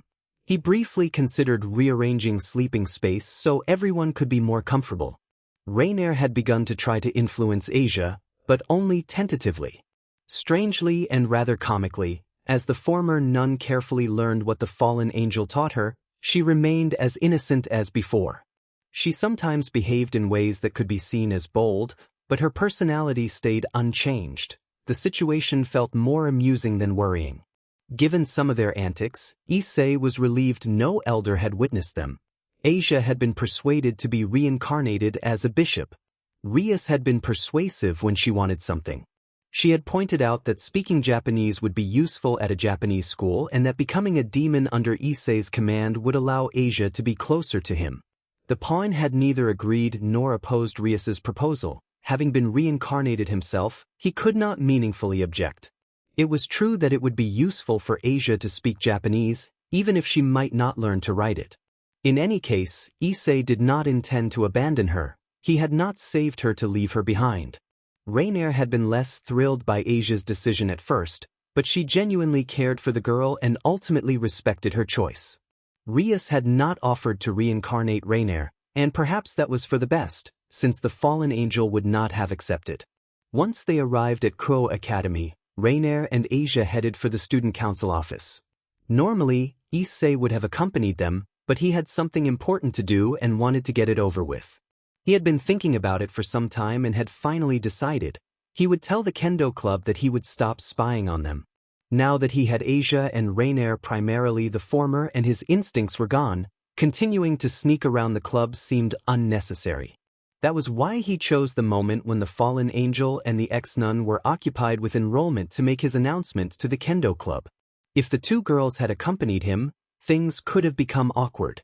If he delayed and the club members learned about his relationship with Asia and Rainier later, that would also be embarrassing. It had to be done now. Issei walked toward the kendo club with steady steps. Given the hour, Keitase and Murayama were probably still practicing their kata. It seemed the best opportunity to speak with them. Halfway there, however, he froze. He looked around frantically, trying to be as discreet as possible. Sweat formed on his brow and his breathing grew faster. Unconsciously, Issei Hyoudou took a step back. This was not good. She was here. She had come back. He needed to get away as soon as possible. Kiryu called to him from just behind, and he stiffened at the sound of her voice. She exclaimed that she was so happy to see him. Issei swallowed audibly and turned around with a rigid motion, facing the person who had become his worst nightmare. He uttered her name with a strained breath. Aika responded with delight that he remembered her and tapped his head in a familiar, overly familiar manner. She looked impossible to forget, a little taller than Asia, brown hair in twin braids and a fringe that fell between her green-gold eyes, wearing the Kuo Academy uniform and large pink-framed glasses. It was also known that she possessed an odd talent that made others uncomfortable.